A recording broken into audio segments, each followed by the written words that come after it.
living it up at last. Friday night, living it up, living it. Okay, yeah.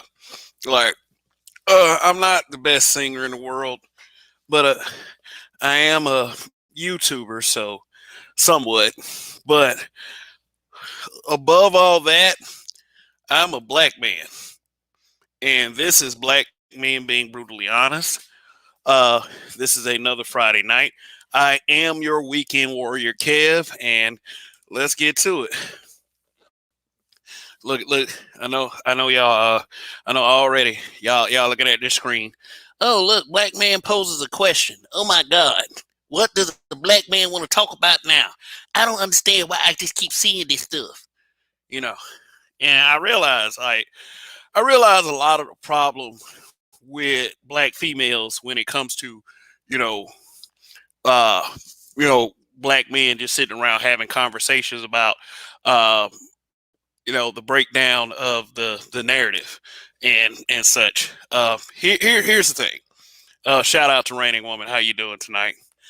Yeah, this is going to be a great show. I just know it. So, we'll just see what happens as the night develops. But yeah, a lot of people like me growing up, and a lot of these black women, they grew up watching her fathers not really say too much stuff, not really say things that concern them involving our community. And this was like post civil rights era. This is me as a kid. The father, he went out, he worked, but my mom worked too. Now, my mom did not have to worry about bills. She didn't. She did not have to worry about bills. My dad took care of all the bills despite the fact my mother worked. But here's the thing I started to notice the decline in how black, excuse me, yeah, this stuff that I just had that was very good, but yeah, it's like the decline in the narrative of black fatherhood. And I noticed this decline, like, I would say early to mid 80s. And then it got to the point where, men were just the bad guys, but it was men. And it was because of this little thing, called feminism, you know, always giving a woman a voice. And one of the ways you always gave a woman a voice is to let her on talk shows. Now, I'm not going to do the usual black women talked about us on talk shows for years and years and years, because it's like, well, they really haven't stopped. It just kind of evolved into like social media websites and publications dedicated to that shit. But they were never used to men really talking to them in that way. The first wave of that was gangster rap, and there was really nothing that you could really say about gangster rap. These guys were the archetype of kind of like hardened guys. They stuck their chest out. They was like, uh, whoop niggas' asses, dispatch them as need be. Fuck these broads. We don't care. They good for one thing. Blah blah blah. And a lot of people, they will say that it had a negative impact on a generation because it was called gangster rap. But a lot of what those guys did, they were clapping back to a lot of the narratives that they saw on television. Because think about it, it came out, it wasn't a such thing as social media. It wasn't even a such thing as internet. These guys still selling mixtape out their trunk, or going to sell little mixtapes at the local clubs. But that was that world class wrecking crew to NWA transition, and that's the way it was. That's just the way it was back then. Um, when you guys started doing it, the narrative painted them as they were the ones that want to destroy the community and blah blah blah. So I mean, the music became less about cautionary tales and storytelling to, you know, selling drugs, degrading women.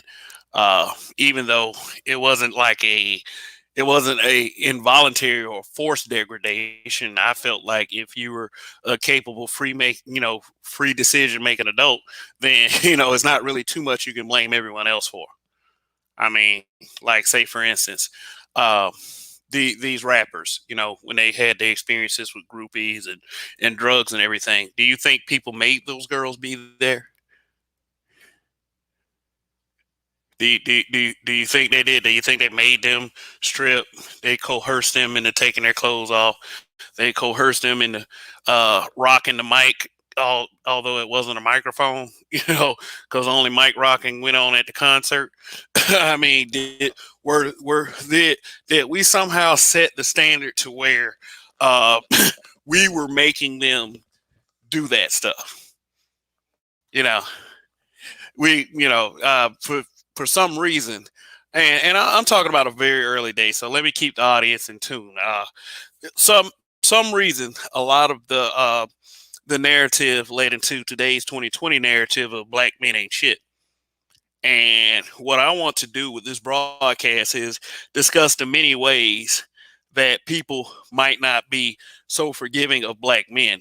But uh, I always speak on behalf of black men, so I should tell people to exercise caution when they look at titles like this, because like I'm going to advocate for black men at this point,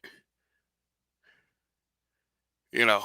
But anyway, um, yeah, I was saying that no one would advocate it. No one was forcing women to be around people like NWA and Two Live Crew. Nobody was forcing women to become groupies or saying that, well, you had to be a slut in order to get attention and all that other stuff.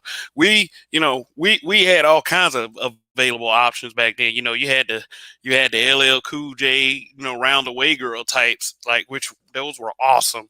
Then, we established that kind of thing. Everything wasn't always about, booty cheek shaking and calling women bitches and stuff. We had a lot of other stuff going on too.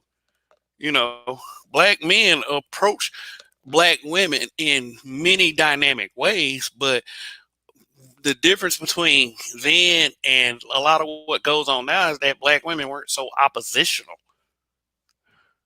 They always weren't trying to fight black men.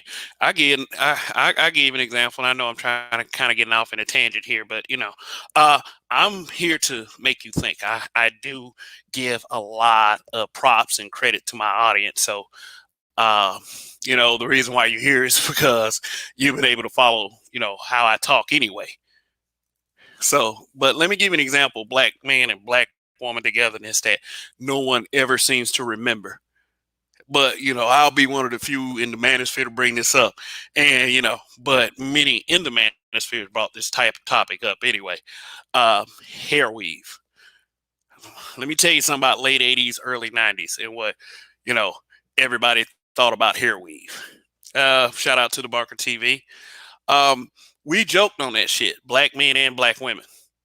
Black women knew how to take care of their hair back then. So like the thought of gluing somebody else's hair in on their scalp was just alien and gross to them. I mean, we put out many parody songs. There was a lot of it was a lot of rap with cuss words, as we talked about. That talked about hair weave. They had this parody rapper named Bobby Jimmy and the Critters. I mean, in his group, the Critters. You can look them up on YouTube. Song is called Hair, Hair or Weave. But black women weren't offended by it. In fact, black women joined in the fun. They joined in. It was just as funny to them as it was to black men. Now, if in 2020, when you ask a black woman, does she wear blonde? Like, why does she wear blonde weave? Why does she want to look like a white woman? They putting up they put up pictures of an Aboriginal tribe in another country with blonde kinky hair. They're like, they are naturally black blonde people. I was like, well, why don't y'all get the kinky blonde hair and put that as weave in your head then? Because all their hair is kinky, and then, it's just a back and forth that really isn't worth it at the end of the day. but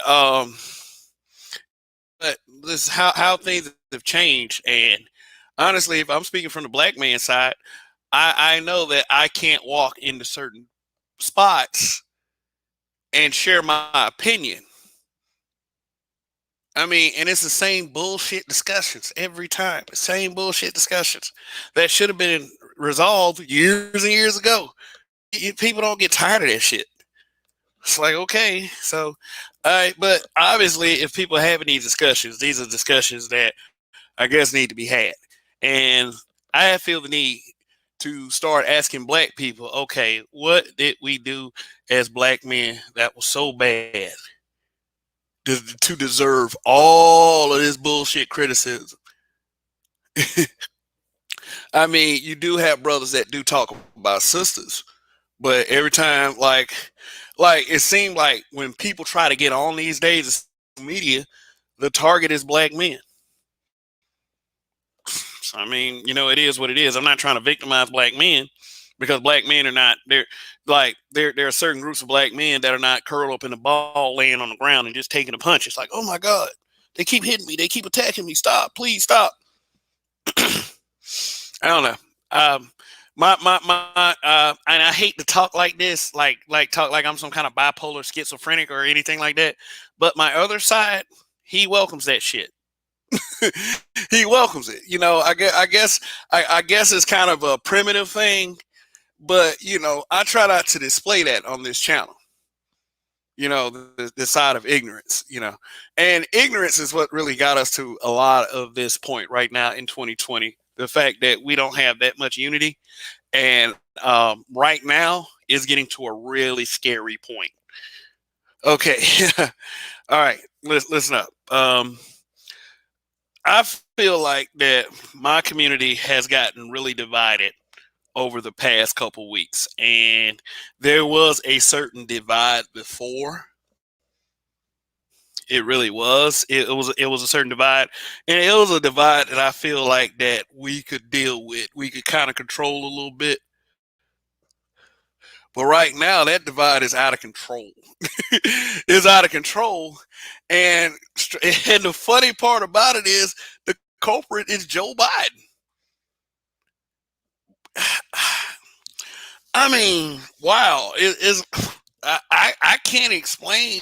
Like it's like, okay, I'd never seen this because there were not when growing up, it wasn't too many black people that were voting anything besides Democrats. So, I never seen it. You just knew that, and this is true. You just knew that if you were black, you had to vote Democrat. And nobody thought outside that box. It was just code like that. It was code for black people. In fact, I had somebody on Facebook tell me like they were a faceless troll and they were just so on Joe Biden. You would swear Joe Biden was right there standing up with his pants down and this dude was wearing out some knee pads. This is how much he was riding Joe Biden. And I was like, dude, I don't even know if you're black. You could be a troll or something. He said, huh? You don't know if I'm black? Just the fact that I voted for Joe Biden proves that I'm black. And then, I was thinking to myself, oh Lord. I was like, he must have watched that interview with Joe Biden and Charlemagne the God. His blackness is confirmed. Bunker TV. It is predicted that we'll be only 8% of the population by 2065. I mean, nah. I'm not gonna say that. It's too much fucking going on around here. I try to be careful with messages like that because they want you to believe that you're killing yourselves off. But the way it's looking right now, this division over Joe Biden, Barack Biden, as I like to call him, because I don't nobody had no real reason to like that man. It's like that might actually be the case if people were proactive about it. And he said, FBA ADOS Black Americans, that is. Yeah, that show is tomorrow night. I'm going to do a part 2 of the ADOS FBA versus people of color argument. Because it's like this. Another thing is how we choose people who we try to give them that label black, but they're not really acting the part. And, I feel like, for real, I feel like black people should have a code. I'm not the spokesperson for black people, but I think black people should have a code. And it's a code that just doesn't exist. But, Kamala Harris, who ran on the ticket that she was a black woman, and, black women fell for it. Let's not even pretend like that did not happen.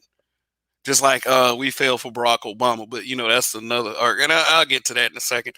Kamala Harris is now hanging out with Mindy Kaling.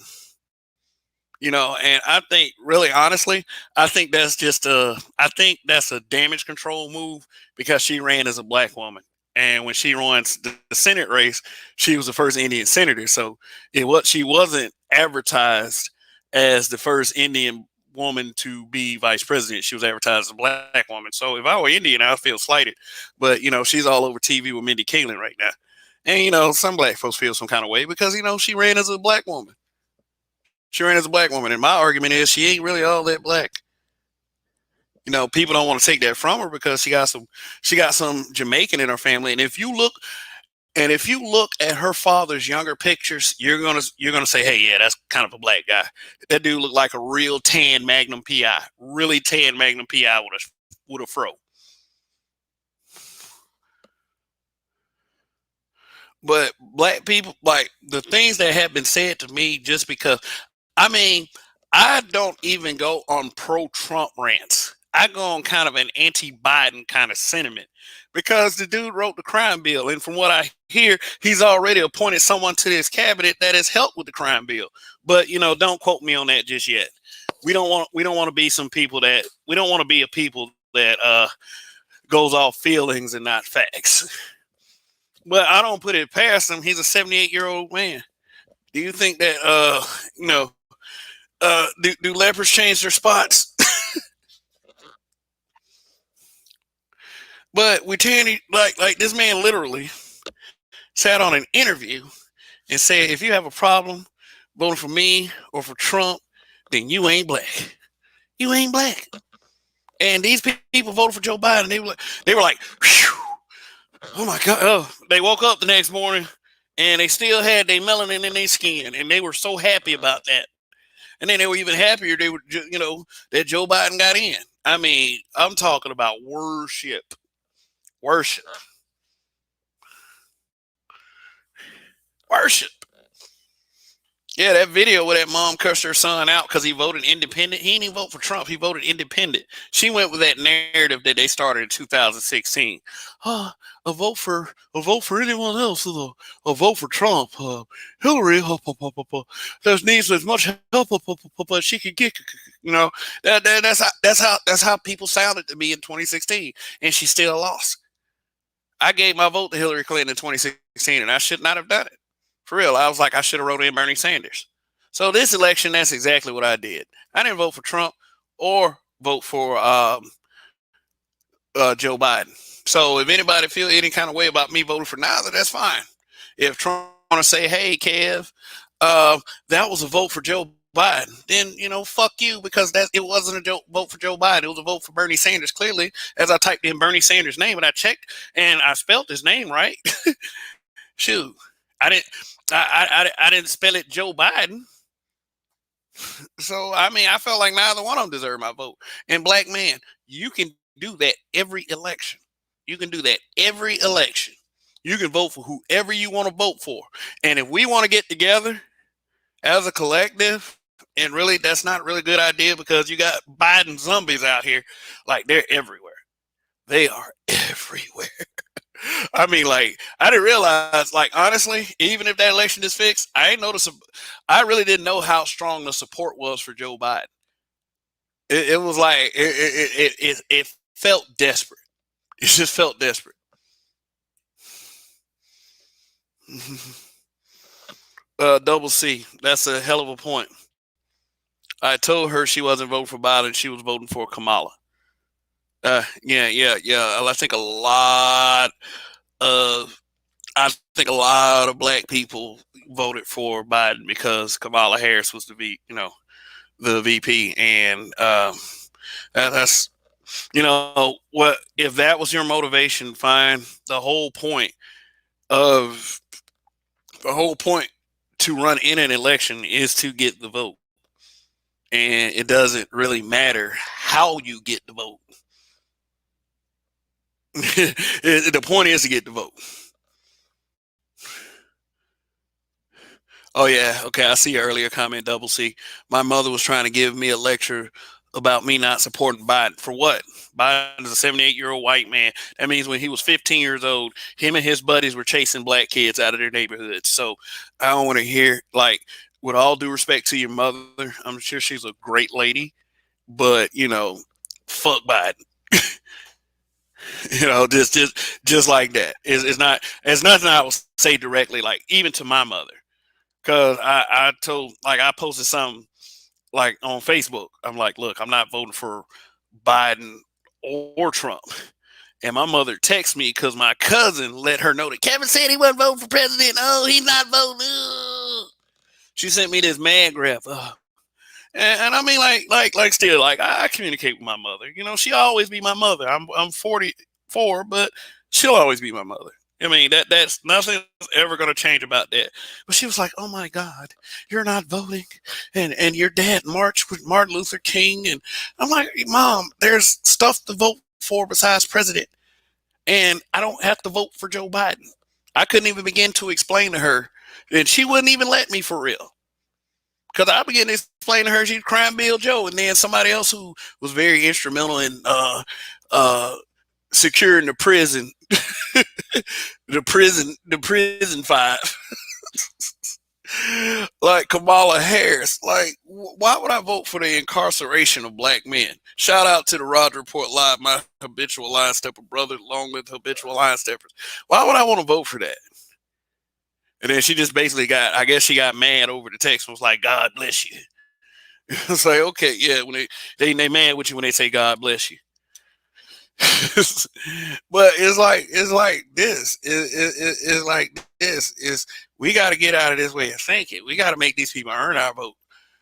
But yeah, I know y'all see scrolling across the screen. Help kids to start securing the PS5. I mean, if you want to go ahead and support the Cash App, go right ahead. Doesn't mean that I'm gonna have that PS5 tomorrow, but just say that you're getting other stuff out the way so we can start on that path. And if you're watching and you do have the PS5, congratulations! Because I know you playing that Spider-Man Miles Morales. I've seen some screenshots, and yes, some of us foundational Black Americans, man, you still play video games? Yeah, motherfucker, because it's my money. Like so what you gonna do? You gonna come to my house and lecture me? Oh, those video games are for kids? it's like yeah, I'm sure there's something that you do that I wouldn't exactly approve of, but let's just agree to disagree on this one. And it's like, I don't know, people, but hey, see. Let me see. Let me. Cortez Smith. They shout out to Cortez Smith. They only vote because she's a woman. Yeah. What I'm surprised is that you can have all the facts in the world about a lot of these folks, and they'll forgive them based on superficial things. Like, we didn't really need her. Let me ask y'all a question. Did we really need to know what Barack Obama's record was in 2008 when he was running for president? I wasn't concerned with what Obama's record was in 2007. I wasn't. 2007. I was not. I was not concerned about Barack Obama's record. No, it was 2008. I'm sorry. I mean, he ran. He was campaigning in 2007. But we didn't know Barack Obama, and guess what? We didn't know Joe Biden until Barack Obama said his name. A lot of us didn't. We just rolled with it. Oh, Joe Biden is vice president. It's like, who Joe Biden? And then we took Obama's word for it. Just like, I think that's how he became president. Now, yeah, let me share this screen. I want to just try to kind of get on the subject because I got to explain some shit. Hey, this is what these YouTube channels are all about, explaining shit. I'm from the state of Alabama. Now,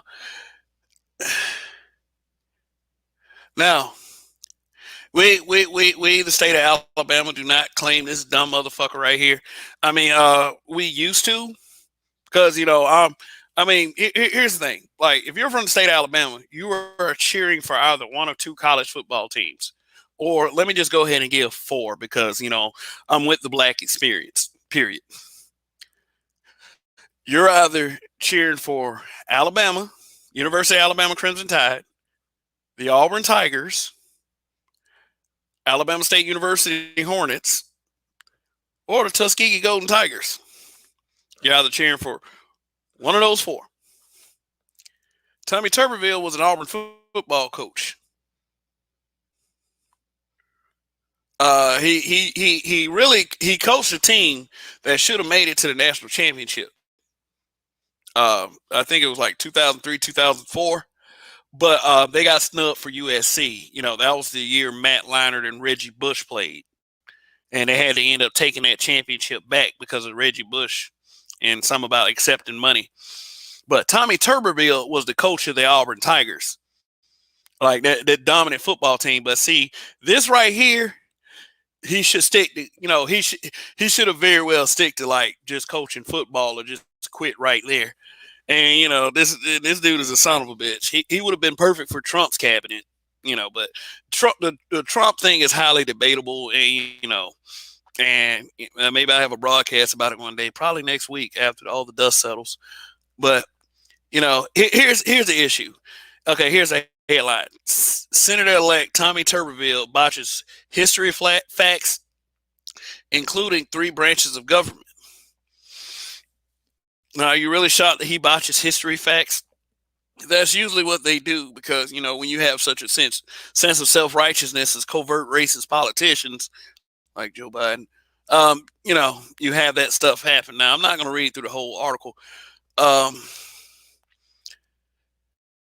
But he screwed the government.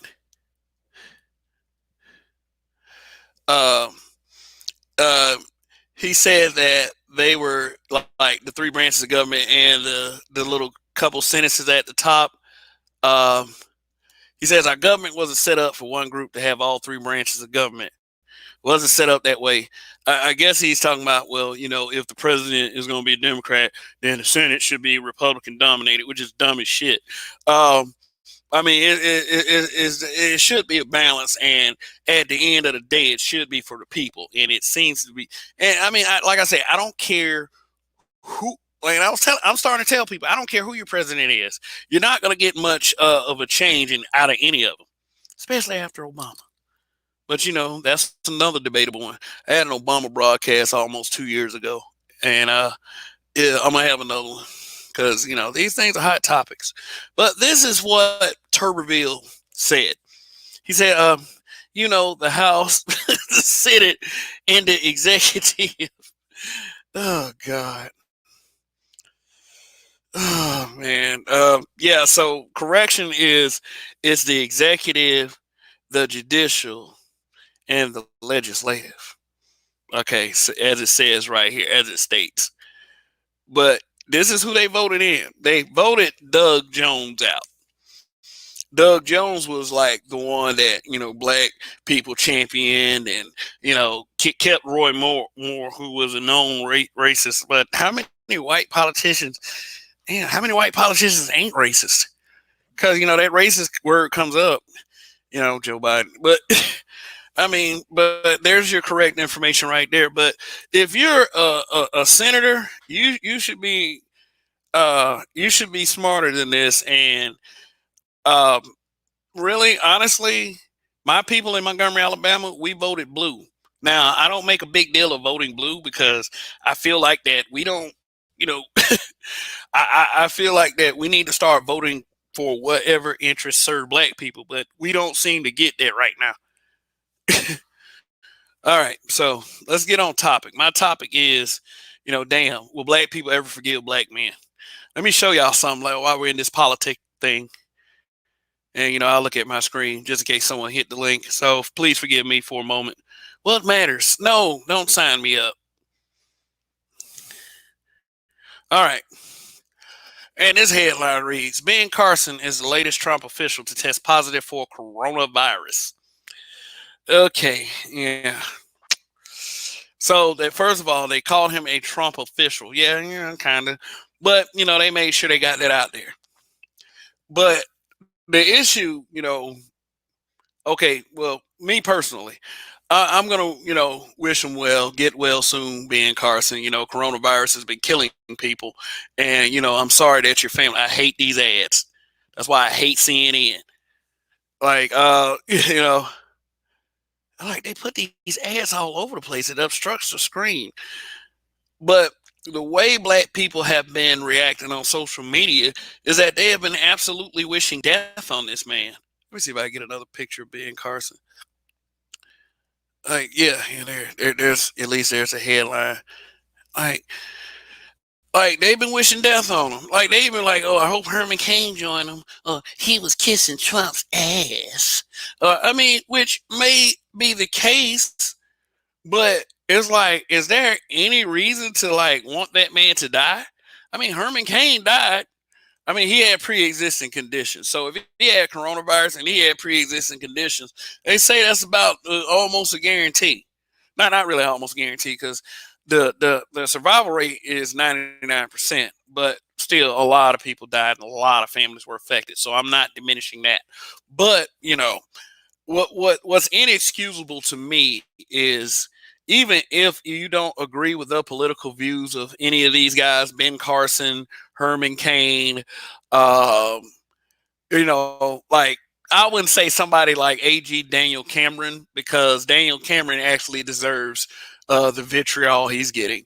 But it's like, still, whatever Ben Carson's political views is, whatever you feel like his disconnect is, black people need to stop acting so evil about it. You say you prayed for Joe Biden. Like, I had somebody tell me the other day, oh, we prayed for Joe Biden. What? You prayed for this man? Hmm. No love for Alabama A&M. LOL. No, I mean, yeah, I thought about that, man, because the Magic City Classic. The Magic City Classic is awesome, off the chain. I've experienced it a couple times. I mean, wonderful place to be every year. Unfortunately, it didn't happen because of COVID.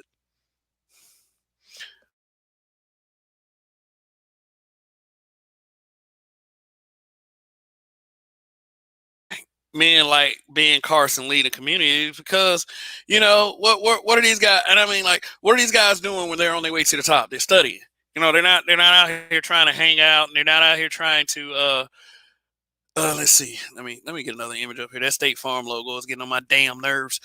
I mean, they probably, men like Ben Carson probably endured what every other black man that has any kind of intelligence endured. He probably endured some kind of criticism from his people. I mean, his wife ain't the best singer, I'll tell you that much. But still, ain't no reason to want to. Uh oh.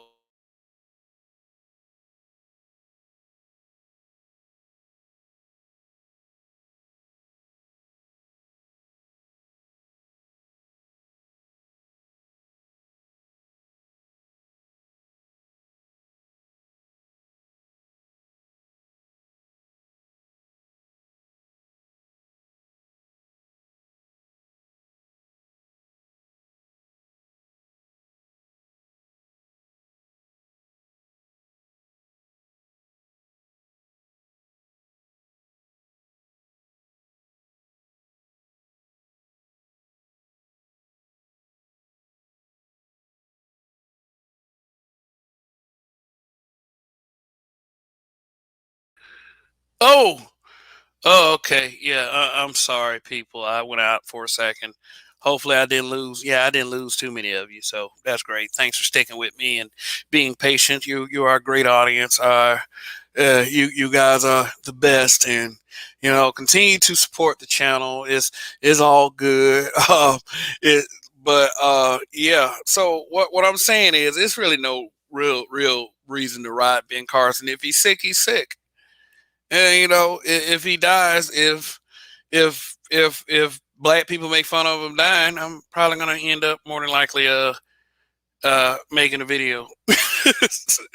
Cause ain't no way. It's like you want to roast Ben Carson, you wanna say Ben Carson sold you out, but you want to forgive Joe Biden for writing a crime bill, and that shit right there doesn't make any sense to me.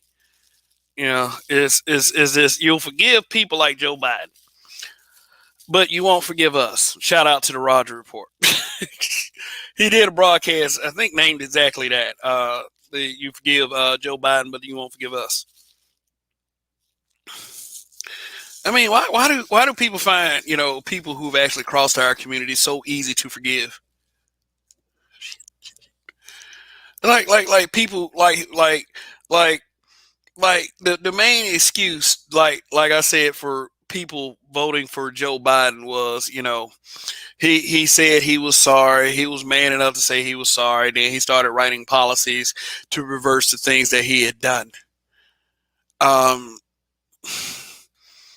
I was like, fine, he does kind of owe it to us to, to do that. But one thing I don't understand is why these guys always apologizing after the fact. Why are they always apologizing after the damage has been done? $3.16. Shout out. Thanks for tuning in. He says if black men who didn't vote Biden supposedly hate black women, then what of Candace Owens and her walk away movement? Um, they probably gonna jump Candace Owens for a second. Candace Owens has been laying low, just like every other Trump supporter except Brandon Tatum. For some reason, if you don't know who Brandon Tatum is a million subscriber YouTuber that he's a black guy and he really has been a staunch supporter of Donald Trump. Candace Owens is probably going to lay low because of her conservatism and because of her undying support for Donald Trump and her Brexit movement.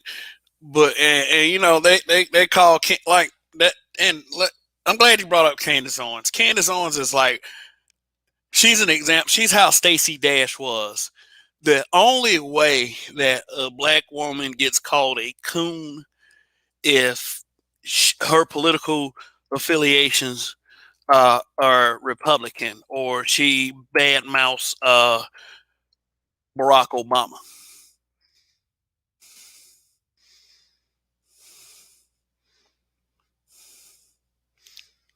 Now, everybody in the chat knows that's true. I'm not saying that black women somewhere don't get called coons for any other reason, but the only reason why a black woman ever gets called a coon is because of her political alignments. Now, even with Diamond and Silk. Now, from what I hear, Diamond and Silk have been consoling Trump supporters on Twitter, for the loss. That's what I hear. You know. Yeah, but I think people who have adamantly supported Donald Trump that are black is like it's like when like your favorite favorite football team ever loses the Super Bowl. Like I was in Atlanta when the Atlanta Falcons played the New England Patriots in the Super Bowl. I didn't go to the Super Bowl, but I was here. I had never seen so many depressed Atlanta folks when the Falcons lost. Never. Like people's like the spirit of the city was down. That was like that was what it was like for Donald Trump to lose, especially when you're a black person. Because it's like if you're a black person that supported Donald Trump, let's just go ahead and say that you're considered a traitor. Period. Candace Owens can come, but see, Candace Owens, I figure she probably can bounce back in a few years. She can do some I seen the light bullshit, and she'll probably be forgiven because she's not a black man. And she's married to a white man, but that's never going to be the primary issue. That's never going to be primary, like y'all do to brothers who marry white women. And I've mentioned that several times before. I'm not an advocate for interracial marriage, but I don't care. You mess with who you want to mess with.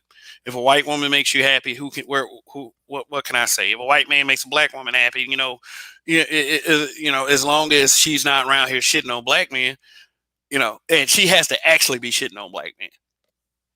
Not something that I don't feel like she's shitting on black men by dating or marrying white. I would say that, but yeah, people when they like when something as big as the presidency, the highest official in the land, when they lose, and they put their necks and their reputations on the line constantly to support someone who is everybody's been calling a racist, because black people ain't gonna pull away from that. They're not gonna pull away from calling Donald Trump a racist, even though I feel like that he's more of a sexist than a racist. I mean, they say, his father's the KKK, so yeah, of course, but it is like, people argue with that shit all they want, but but I mean, I've seen worse racists than Donald Trump. I'll just say it like that. I mean, I'm from the state of Alabama. I've seen it. I know what it looks like. Even if they're not saying the word nigger, it's like that. And people think they're saying that with Donald Trump. No, you only think that he's that bad because the TV told you he was bad. But like I said, she put her neck, her reputation on the line, just like any of these guys, the Hodge twins. The twins. Oh, we all talking about Black Lives Matter when it's all lives matter. Those guys. You know, uh, yeah. When they put their necks on the line like that, and the guy loses, then they're gonna be ostracized forever. Like I said, except for Candace Owens, she might be able to come back in a few years, but who knows? Absalom Pianki was shout out.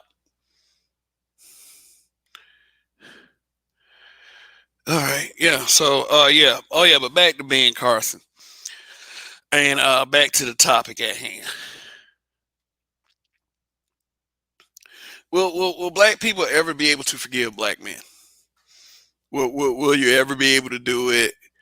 I mean, is it really our fault that things are that bad as you it and people don't even have to come up with a tangible piece of evidence to make that a viable conversation. You can just say it. One thing I do notice about these conversations is that they're always had between people who totally agree that black men ain't shit. There's never a black man who opposes that opinion anywhere near.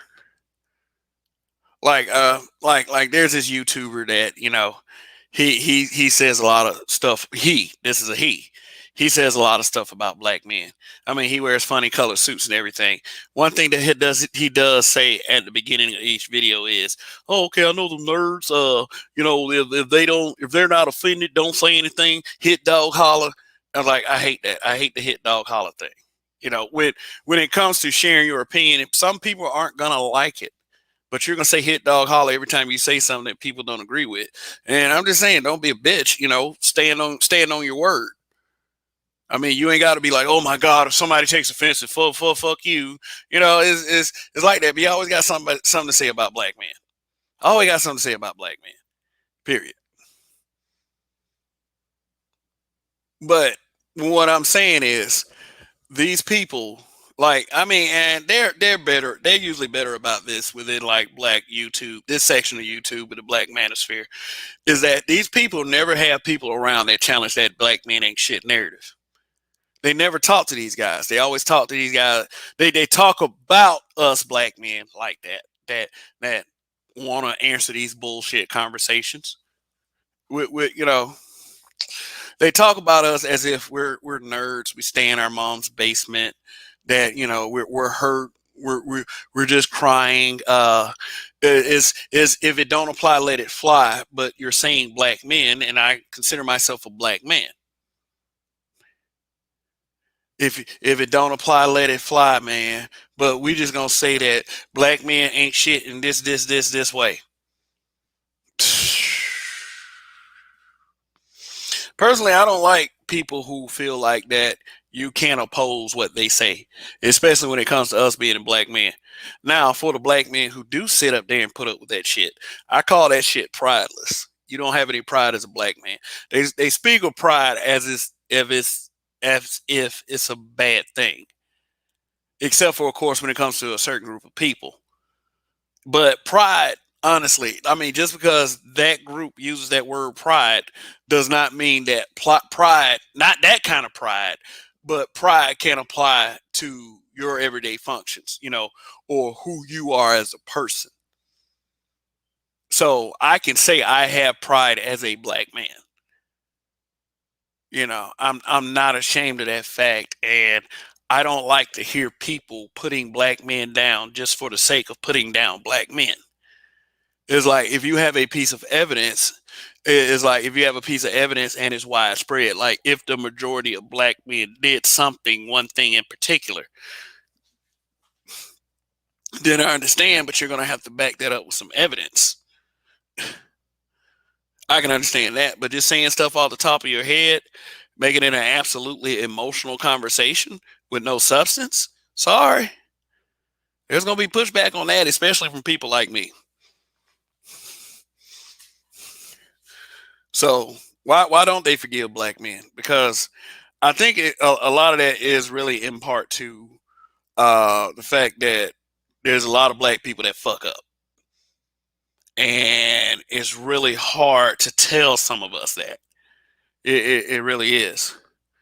And we have this thing where it's to the point where we're willing to fight and kill just so we can prove a point about how not wrong we are. Or, we proceed to destroy reputation.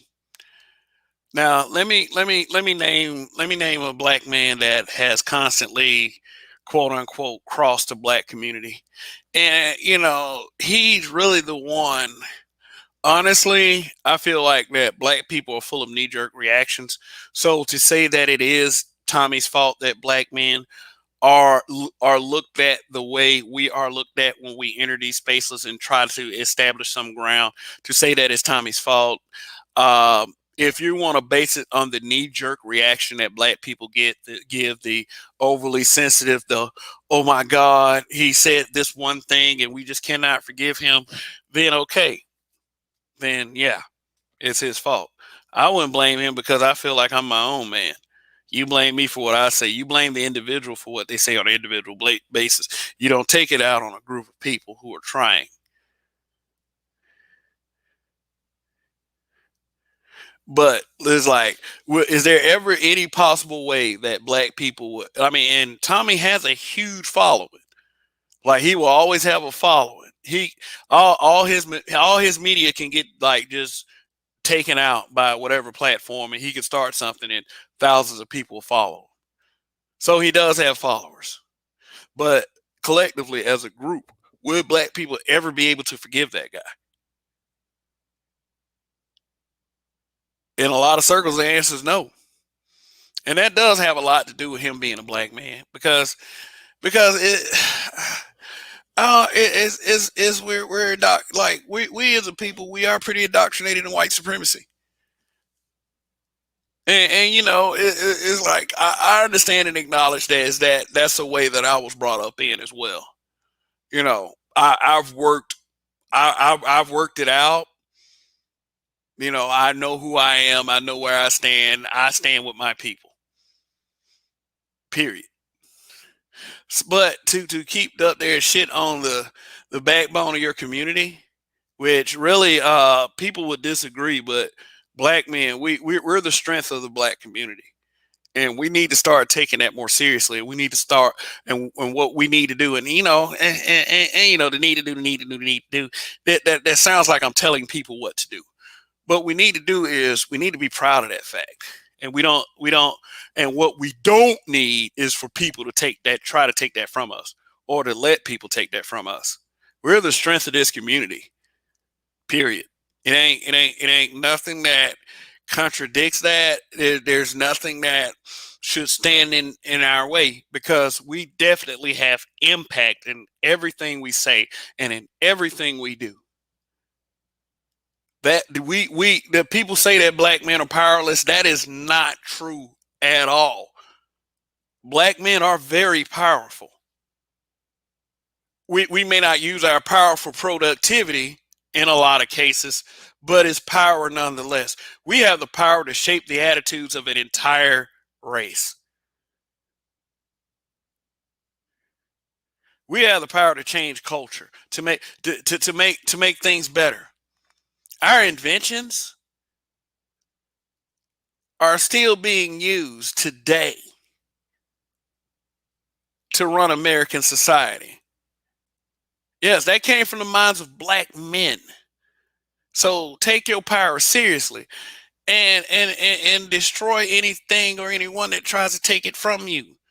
I ain't say a physical destruction, but you know how to destroy people with words, right? You know how to roast folks, right? I mean, I'm not the best joker, but when you get me in the right move, it's over with. It's just, I'm just saying, it's like we got to start taking ourselves a lot more serious. Period. It's like we can't let anybody do. We can't continue to let people do us like this. Like somehow we don't deserve the same forgiveness that racist politicians like Joe Biden get that kind of forgiveness. We're still family men. We're still protectors. We're still providers. We're the most involved with our children. We're still, on a median wise, we're still the higher earners in the black community, despite the fact that you do have all these successful black women. So really, honestly, we don't have as much to be ashamed of as everybody else says we do. Now, me personally, as a black man, am I worried about the forgiveness of a group of people? First of all, I'm gonna make you tell me what did I do. Just like the panel's open. What did we do as black men? I got a link right there. Anybody want to step up and say, "Hey, you know what? What did we do as a black man? Like, what did you do as a black man?" My father abandoned me. I ain't your fathers. Tell me something else. But I do understand. Some people have their reasons. People have their reasons for thinking this way. That somehow black men are weak, black men are failing, black men are not leading a community. Some people do have their reasons. I mean, whether they're good or bad reasons, that's yet to be determined. But people have their reasons for believing such. I don't believe it, even though I do feel a certain kind of way. And let me explain. I do feel like the guys that are older than me kind of dropped the ball as far as the leadership part.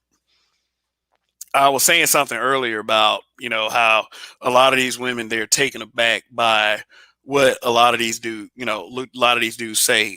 In fact, a lot of talking that the guys do. The fact that we're even talking, the fact that we get together in groups and talk about this stuff. They're used to seeing a father that really didn't say much. That would just talk to his family, talk to his wife, probably sit around, read a newspaper, just kick back and chill and do whatever. The quiet protector provider type, while the mother ran their mouth on the phone all day with her mother or her friends or whoever. The mother was always the one that was seen as a talking type. Dad didn't talk too much. Which is a misconception because we communicate quite frequently about certain things. What do you think guys do at bars when we play pool, when we're in barbershops? Just because females aren't necessarily present for a lot of those moments doesn't mean those conversations do not go on. Shout out to Edward Anderson. I mean, these conversations have always happened, but as far as being given the platforms, especially social platforms, and especially because we as black men, we were never really given that platform on television, on national television, because mainstream media was not geared for us anyway. But since these platforms came out, more and more black men are beginning to speak up, and the females, they act like they don't understand why this shit is happening all of a sudden. So what's up, Edward? How's it going? Are you able to Yeah, speak? what's up? No, I'm just getting my headset. Can you hear me? Yeah, I can hear you. Yeah, so the topic is, will Can you, black people ever be able to forgive black men? And it's of because of the rampant conversations I'm asking these questions. There's always some bullshit, and is it something that will ever be discussed seriously to no, I see a mean, unified solution? I go back to your fellow habitual line stepper Danielle. I mean, the truth is, Like, number one, they're not gonna be able to forgive black men until black men just straight up leave their asses in mass on some Trail of Tears, sending their ass on shit. I mean, that's just the real truth at the macro level. But going back to what you were saying before, real quick, is as far as why black men. Here's the thing: men in general, regardless of race, they're not going to endlessly argue with you. It's going to go two ways. Either they're going to avoid, it's not, when I say avoid, I don't mean avoid like they're scared of you, but black men value peace, or not men, men value peace. It's not even so much peace, men value consistency. You know, like things, they're not going to sit there and take, okay, this is a conveyor belt, or this is a assembly line, and I'm just going to take a wrench and throw a gear in there because I'm on some emotions today, or I just feel like it because I want to have fun. Men aren't like that. Men want stuff to work at a consistent, normal rate. And the way that manifests, so they usually go two ways. Either they're going to smack the shit out your ass to bring your ass in line to let you know, kind of like a dog with electric shock on their chain, you're out of the fence, which is, it does, and it's not like dudes are out here doing that all the time, but that's done in order to get the culture in an environment at which they know not to go that way. This is why in other cultures the women will get involved dealing with the young women before the dudes have to get involved, because if the dudes have to get involved, it's going to be reset time. And the women know that. Older women know that, not necessarily because they've been reset, because they've seen it. So they tell the other female, the shit you talk about ain't even worth what's gonna happen. That doesn't happen in America. So what happened? Well, not it does. So what happens is black men, what they do is they have this stoicism that you are referencing, where dudes have bought into a culture over time that is, my silence is my power because I'm strong enough to handle a chick that is loud and all this other crap and wants to run stuff, because I'm doing what's best for the family. Because the alternative, because he's not going to put his hands on her, the alternative is to argue endlessly. And this is how a lot of dudes wind up in these marriages where they're in submissive positions. And these are not necessarily submissive men. It's just they don't want an environment with their children where it's constantly arguing, because it's not like they're gonna really shut it down by taking a Zeus lightning bolt to their chick's ass. And even if they do, the reality is you got to live with that chick. And the way these women are liable, culture now, they liable to kill you on some waiting to exhale stuff. Because again, the problem with that is not the situation, is that woman is not compatible to be in a long-term relationship, and you chose to engage with that anyway on some, well, this is just all I know, this is what it is, I can get her to change, just stupid shit. And then you wind up in that situation. So that's really why that happens, and that's why a lot of these chicks stay changing dudes, because dudes will bounce, and then you get a stepdad, and sometimes back in the day they would learn with the stepdad. Sometimes, more likely, that's that BGS breaking up with you shit. But now it's not even like that. Now a lot of them just straight belong to the streets. So now it's like they're dealing with. So anyway, that's it. As far as to forgive black men peace, no. The short answer is no. The women that don't have these problems, there's nothing to forgive. The women that do have these problems, they're gonna do what I call cursing God, meaning they will die hating black men. And you just have to understand that and accept that and stop trying to change them. They are who they are, like BGS says. Mm. Oh yeah. Also, a little off subject. I'm glad you mentioned Waiting to Exhale. You know they're gonna make a TV series out of that. Uh, Terry McMillan did an interview and said that Waiting to Exhale is coming back as a television show. So I know what I'm that's all sure it about. is. It's fitting But of at the the end of times. the day, it's just business. Black men gotta take their emotions out of how they deal with black women. You gotta stop Mm. looking at black women through the eyes of your fucking mom. Like, I can detect when dudes are doing that instantly, and that's the biggest issue as to why dudes tolerate as much as they tolerate from them. And as you see that these millennials don't do that as much at all, you see that they don't have the same kind of emotional connections. A lot Yeah. of what they're doing is just, it's not I hate black women, it's just business. It's really that simple. It's like, look, I'm gonna deal with the people that are gonna fuck with me and or that I like. Because a lot of these millennials are not going to other races of women because they're not being campaigned for or chosen by black women. It's that they're not the best option for them. And black men don't have this obligation to deal with you and your shit. Because now you're starting to see women start to really say, you know, oh, like I saw this post the other day talking about you need to be patient with us. And I'm seeing these stories of who was it? Who was it? It was somebody, whether it was Dennis Spur. No, it was Green Gorilla. He was talking. He was somebody. A black woman was on there, and she was talking about how her husband was patient with her, and it took time, and she has an A-type personality. And I said that's great for him, and I'm not going to take that away from him. Guess what? These millennials and young millennials, they don't give a fuck about that. They're not doing it. They're not being patient with you. They're not being patient with the thotty. And then you got to understand these women are a different age, so they carry themselves a certain type of way of decorum as well. These chicks are operating like straight thoughts. Like if you look at OnlyFans, you look at a lot of these articles talk about chicks that are nurses. I mean, they're just straight. When times get tough, they go to the streets. So you're not going to give them that kind of rope like you would. And even if that wasn't the case, these millennials, there is nothing special about her husband that he did that. That's what he chose to do. That's like dealing with a man that likes to hit you. You're not a better chick for doing that. You might be an idiot in many regards. It just happened to work out for you or work out for her and work out for him that she eventually changed. But then the question is, what you want a chick that's gonna change when they get in their 40s? Like they calm the fuck down when they start getting past menopause and shit? Like, is that the prize that you fucking win? And if you and nobody that has power that's willing to exercise it operates that way. So the point is, you're getting all these fucking stories. Oh, I ain't talked in a minute, so I got some shit. But you're getting all these stories of these women talk about these are all remix take me as I am arguments. Like, bitch, I'm not taking you as shit. Y'all know.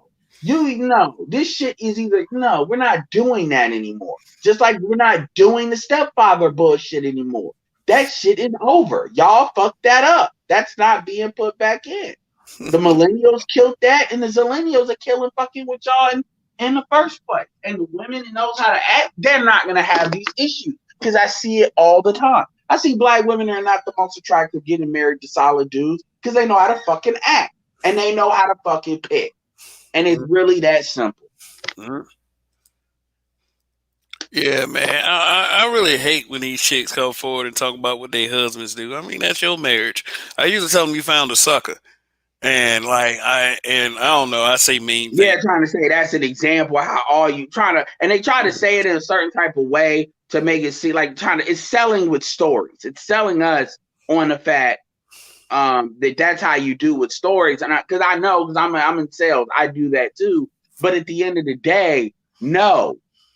I mean, it's like, okay, and see, I don't want to be rude, but that's good for you. But and this is how you deal with that. You say, okay, ma'am, do you believe that your husband and how he dealt with you should be a template as to how the average black man that wants to get married should deal with black women? Is that what you are communicating to me right now?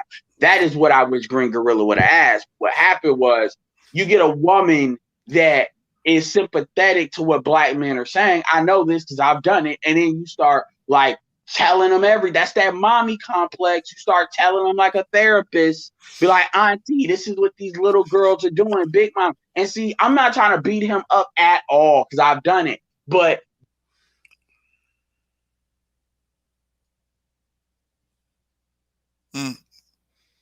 Edward, you went out. Oh, okay. Well, yeah.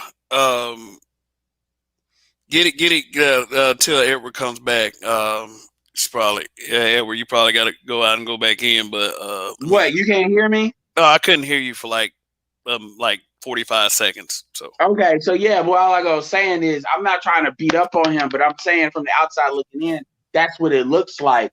because that's how it looks like you crying a big mama and you monologuing to all these what these women are doing. And that's just how it came across. And it's important to point that out. I've looked at stuff like, damn, that's what it looks like. Because you're used to dealing with females just on some straight bullshit. When you get one that actually is understands what it is, it's like, oh my God, that's how rare it is. I need to just dump it out. And at the end of the day, we know this is why when BGS says they're adults, they know what they're doing. We gotta stop talking to them like they kids. We're really giving them an out. And I understand why dudes logic that, but we gotta start saying, look, they know what the fuck they're doing. It doesn't matter how stupid they act like they are at the end. I believe in having black kids or kids that look like me, my grandkids that look like me. That has nothing to do with the female. That has everything to do with what I want to do if I choose to have kids. So my point is, this is not about get away from black women just cause. No, this is about realigning this shit to asking yourself always, how does this shit benefit you? And if it don't, then say fuck it. Period. And now these chicks ain't put time in like your mom has or like somebody that raised you has, and stop looking at them and giving them that shit like they have. And even to your own parents, that shit only goes a certain only so far. But I tell everybody, a man stands on his own. I mean, I don't need permission from anybody, especially some of these women around here. I mean, I don't carry on like I need permission. It's like, hell no. I mean, it's just business. It's like, I tell them, you tell me. I've told some females, I say, okay, explain to me how this is in my best interest. And you'd be amazed at how their brain shuts the fuck down when you ask that, because that's something they've never considered. And I'm like, then don't ask me to do that stupid shit. Like, seriously. Explain, like, seriously. Well, if you a real man, bitch, fuck you, because you wouldn't be asking me if you had one. Yeah, the definition of real man always is a definition that benefits them. Where your real man at? Show me. Yeah. Well, show me. Yeah, like, seriously, like a real man. You like, get the fuck out of here with that. That's all shaming. Like, and the sad part is that's all they know. Here's the sad part. The sad part is these women have been, that's all they've been taught as to how to deal with men. They have not been given other tools. And when you look at other races of women, and I'm just saying, I mean, we gotta compare. It's like you compare supercars to luxury cars to whatever. Other races of women have been given more tools by their daughters as to how to get what they need to get out of men. We're not even looking at it from they're patriarch. No, they've been given more tools. You gotta give and give, push and pull, like waves, and tide. You can't just go one play. Because even if you blitz, eventually they're gonna what they say? They're gonna learn the quarterback, the defensive coordinators, and they're gonna learn how to deal with this shit. Remember Robert Griffin III, fast as fuck. Once they got a hold of his ass, though, it was over. They learned how to get him. That's how they deal with black quarterback. That's why they say we got to throw, because they gonna eventually learn how to get your ass eventually, and So they did Cam Newton. Yeah, and it's Cam Newton. Oh, because the thing about it is, as big as he was, he had the ability to know how to throw. He could run. I mean, Cam Newton was like a 3.0 version of fucking Ben Roethlisberger. He's just as big and way more talented, but Cam Newton couldn't get out his own fucking head. Cam Newton fucked up where he wanted to be pro-black and be black, rather than just knowing him kicking these white folks' ass was enough for most black men. And then he fucked up by telling white people to their face what we already know, but he said it out loud. Talk about, well, you don't like me because I'm a representative of these white quarterbacks being gone. I mean, that could be a whole fucking sports red pill shit on its own, man. The story of Cam Newton. And then he won that last game, but I feel like Cam Newton ain't taking this shit serious enough. I feel like, nigga, they gotta make you like Carmelo in a league where it is so much easier to do it, where they wanted to see Cam fail. And I don't think Cam really understands that.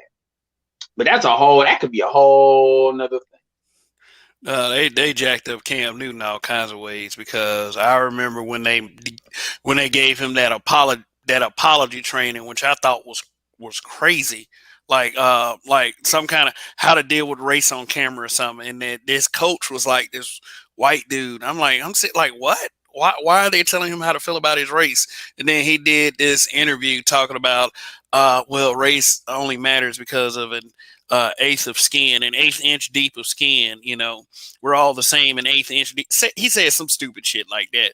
I remember Stephen A. Smith going off about it, but like they really put Cam through the ringer and kind of broke him. Cam made it easy for him though. Like the thing is, when you're at that level, you can tell Cam didn't have no mentors, but Cam made it easy for them. He really did, and I'm not blaming Cam, but at the same time, like I'm not like the thing is, I watched those games when he gave up that damn football. Most of the time when he gave it up, it was the white people, like particularly white little white girl. It wasn't even like half the time it was that, and half the time like 3/4 of the time it was white folks. So that was the first thing that people caught an attitude about. And I mean, at the end of the day, with King, it's sad. And then being on the Panthers, he probably should have got away from the Panthers earlier, because at the end of the day, that wasn't a team that was really going to be serious about winning. I mean, the sad thing is Cam, if you put him in the right system, is an excellent quarterback. But what's going to happen absolutely. is you being good at, I mean, especially when you look at who the fuck is out there now. But the reality is, it's not about, see, this is what black men got to understand. It's not and this is what athletes got to understand. It's not about how good you are, because you're dealing with an economy. They don't give a fuck about that. Perfect example. Let's take the athletics off of the table, because you know how niggas are, and bring it back to the topic.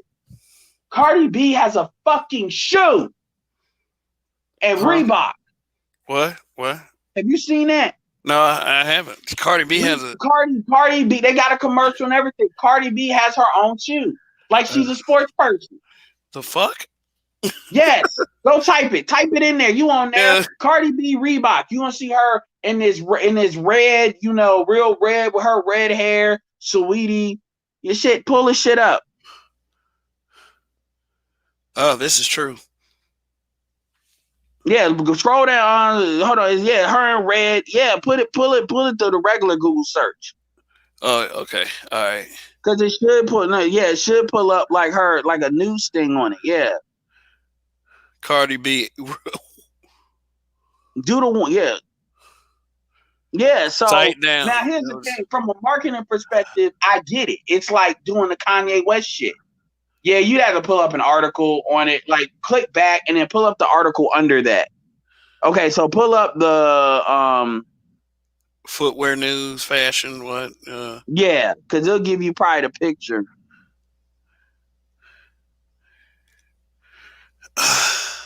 And the thing is, what they're doing is they're copying the Beyonce shit with Ivy Park and all of that. Oh yeah, they got mad because they said she was culturally appropriating Indian culture.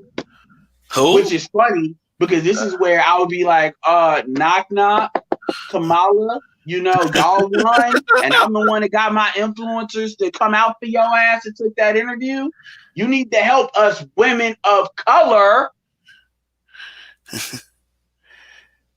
That's what I do. I would have gave her a phone call. I'd be like, just like I can turn them on your ass, turn them to your ass, I can turn them on your, yeah, see? Turn them on your ass.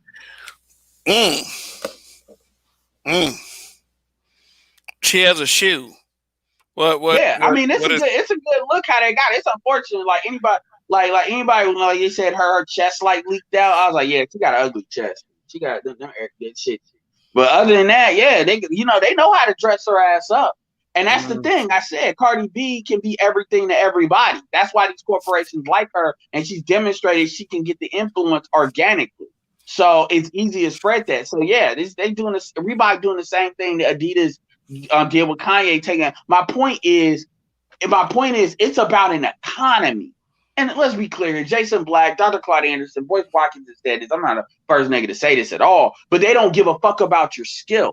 Now, sometimes, depending on what a team's trying to do, like Antonio Brown, they'll put up with some bullshit. But you got to realize that quarterback position is a symbolic position to white people in the NFL, because that's what they use to market their teams more than anything. So they're willing to deal with Antonio Brown, because Antonio Brown is never going to be a face of a team. The quarterback's a face of a team. So there's politics in it. And Cam shouldn't have to know all of this shit, but it is what it is, and he know, man. Y'all know Cordell Stewart. Y'all need to stop fucking acting like you the first nigga, but they come out of college with their heads swole the fuck up, like they can't be brought down to pay. These white folks don't give a fuck about how good you are, and then the fact of the matter is, Cam is a nigga that's been hurt. So on top of that, they had time to fuck. Like shit, Cam knew. People keep talking shit about Colin Kaepernick. Colin Kaepernick was a lot better than what people try to act like he was. Like, and a lot of black dudes trying to act like, well, Colin Kaepernick doing that. Get the fuck out of here. That thing, like, honestly, if Colin Kaepernick would have stayed in the league and was able to survive the 49ers fucking up like they did, Colin Kaepernick would be right up there with anybody else up in here. I don't know why these motherfuckers trying to act like that ain't true. But it don't matter because it's only 32 slots. It's only 32 slots, man. And unless you like killing it, winning like that, and there's more than enough black men too. So the NBA got covered with that. You know, this is where Dak is not going to be mixed. Dak's going to be black then. Then they'll make Holmes black, even though he's mixed. Well, the black man just got the biggest quarterback. That's when they'll start alternating when it's beneficial. On top of that, you know, Teddy Bridgewater, you know, they got more than enough black quarterbacks that they can ISO a couple and it won't matter because it's too many in their mind as it is. That's how they see it. That's why they're gonna be like that's why it's gonna be harder to get black quarterbacks. I mean black coaches. They're gonna be like, it's too many black quarterbacks. Like shit. Because they see those admin positions as like positions that they deserve because there's so many blacks on the field. That's how they see it. So you know, anyway, that took it away from it. But my point is, going back to the forgive shit, black women, they're not. At the end of the day, you serve a purpose, and if you don't serve that purpose, they don't give a fuck if you're homeless and die, and that's just real talk. If you're not fucking, you ain't buying shit, they don't give a fuck about you. So what's the point? And if they forgive you, they're only gonna forgive you if it's in their best interest to do so, to put that rhetoric out. So if you hear that rhetoric, that's really just another way of trying to get you to come back to the plantation. And the women that don't have this problem have nothing to need to forgive. The question it shouldn't be if they gonna forgive us. What the fuck we got to ask for their forgiveness for? The question is like fucking is Maxine Waters gonna forgive black men? And she got about. I mean, like, I don't mean to sound evil, but she got like what? TikTok, motherfucker. Yeah, I'll be it. You know, and somebody's like, BGS made me mad, man. He was like, oh, you ain't gonna do shit with Auntie Maxine. She got the gangs and everything behind her. I said, you know what I would say to her fucking face if she told me that? Because I had the time to think about that shit. I would say, bitch, TikTok. I don't have to. It ain't another one of you. Between you and Nancy, it's gonna be just like when Ruth Bader Ginsburg died. Everything just gonna keep on moving as if you didn't exist. Just like the next day, let's get the next one in there. That's Mitch McConnell was like, nope, we got them already teed up. I got one for your ass. We got 2 adopted black kids. She got all the bases. Catholic, she got all the bases covered. Catholic, so we know she ain't gonna go wrong on the pro-choice shit. That's why I made sure she was Catholic. Yep, I got them set up. I got them off the track. Yeah. Now it wasn't even a couple hours after he heard she died. We setting it up. That's how much you matter. That's how much she matters. Soon as she gone, it's probably gonna be a Hispanic chick that's gonna continue gentrifying black folks out of there anyway, because they waiting to take. In fact, it's a chick waiting to take Kamala's seat in California. People forget that. Because think about the Democratic fight you about to have in Cali to get her fucking seat. A lot of Hispanics thought Kamala should have never got it. They thought she was getting massive favoritism. And yes, she was. I remember that. They were like, oh, Obama, you're favoring her because she's black. No, it's because you got Willie Brown and then you got Nancy Pelosi wants to make that happen. Because Nancy Pelosi now has an ear that's never going to shut the fuck up in Joe's White House. It's going to remind her how many women are in the Senate and then where Nancy Pelosi is at. Always. So Nancy is the most powerful Democrat in the party right now. Yeah. I mean, that's facts. Damn, what he's talking about, you know, because he worked for them. Then you gotta remember his own wife. You know, and then on top of that, remember Joe got that Me Too shit on him. So you think they're gonna remind him? So anyway, I could go on and on about that. But as far as forgiving shit, Black men ain't even gotten started yet. Shout out to Dennis Sperling, who's getting a lot more engaged with the manosphere. That's a beautiful thing because he's really gonna bother these chicks because he's willing to put himself out there and he got the money. He's been through the divorces. He's won those battles. He's SYSBM. He got property in DR. He showed the shit. He raises his boys. Yeah. So we need more people like that because we need people to stop trying to get past the damn, oh, y'all just doing this because y'all losers and upset bullshit. Anyway, I see we got somebody else up here. Word. This is Alan. This first time. What's going on? What's up, Kev? How you doing, man? Yeah, I'm good, man. How about yourself? All right. I just welcome to the panel. I know, right? Finally, I normally just stay back and just stay in the chat, whatever. But I was like, for this topic, especially when my man Ed just came in and brought in about talking about athletes and stuff. I was like, I had to chime in because let's not forget Michael Vick. Oh, remember the whole dog fighting scandal? Oh, they still ain't forget it, man. Michael ain't never gonna forgive him, the dog. They still ain't gonna forgive this man after all the sensitivity training, all the mentions, all the things he done with what Peter and all that other BS groups. They're still not going to forgive him one iota. And what they'll say about Vic is they gave him a job, and I ain't seen him, so I don't even know if he's still there. But that's what they'll say. But I mean, he basically neutered himself when he shaved his dreads and all of that. I mean, and then he started talking about you need black men need to look clean cut. And look, I got a clean cut look. I got that shit because that's what the fuck I want to have.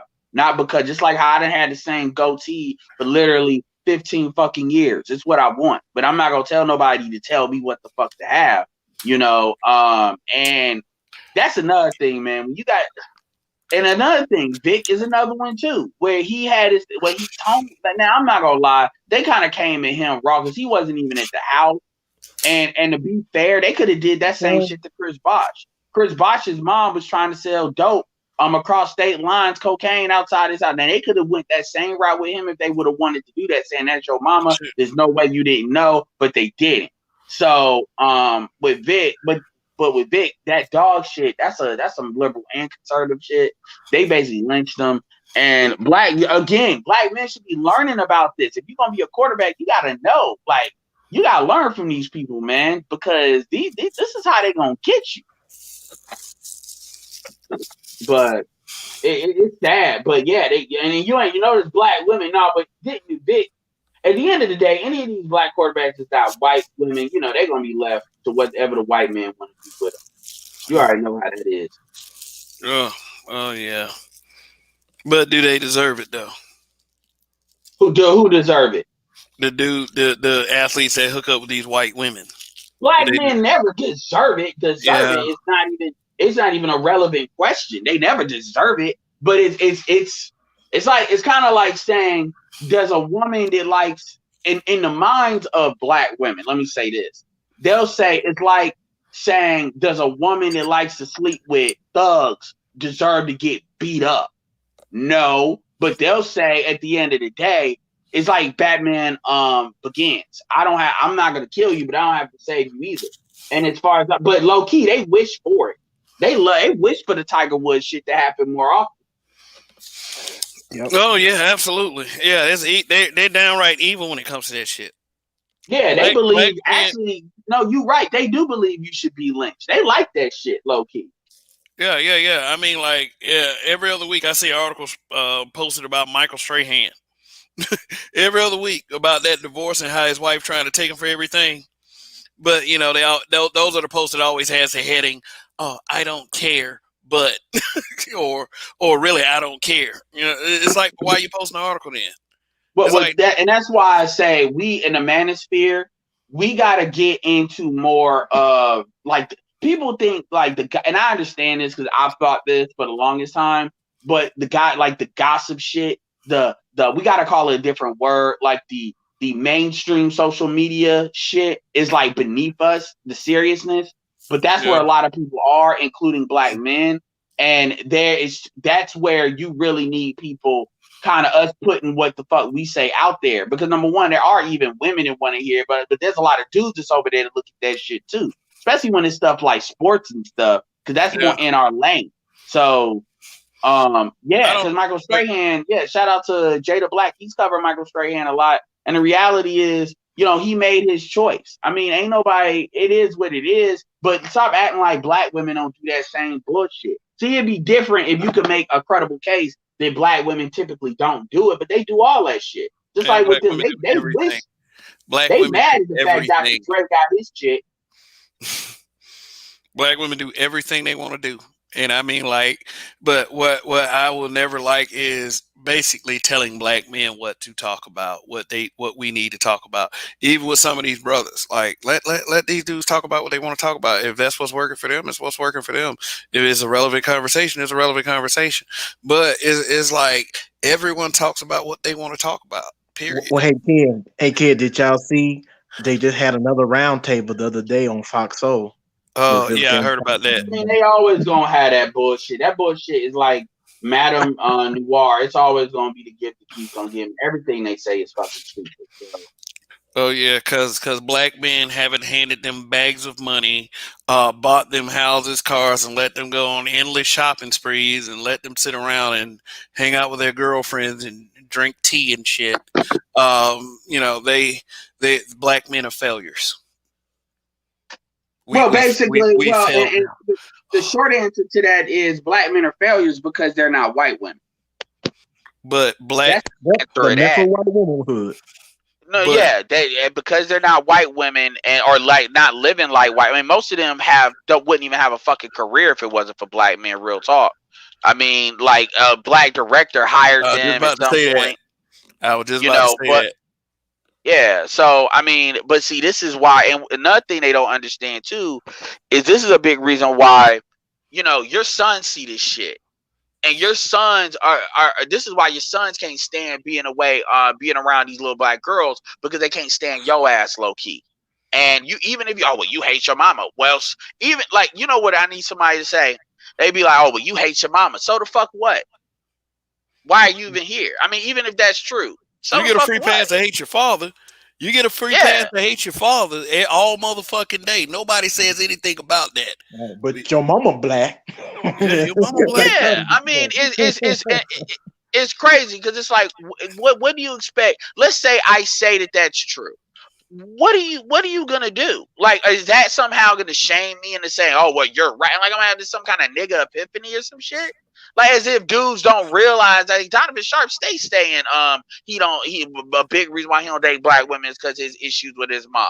So that ain't gonna change shit, because you notice how the conversation never goes. What you need to do with the last generation of women to fix that? That never happens. It's just you need to just fix your shit. So, like, as if it's something wrong with you. And again, this is why, this goes back to that conversation. A lot of these dudes are not even engaging in conversations with a lot of women, especially millennials. And this is a big reason why they're looking for shit. Because they like, these dudes are outright check the fuck out. And they don't know what to do because they mamas ain't telling them jack shit. Because they mamas don't know what to say. They ain't gonna tell them the truth. They basically, they out here fucked up in the game. And real talk, Fox Soul, fuck them, man. And real talk, I'm kind of on the zillennial tip, even though I'm just a year younger than you, and I'm 32. I'm on the same zillennial type tip. I'm out here in Arizona, SYSBM, and it just living my life. You know what I'm saying? Because I got a good job. I got a decent job with the military.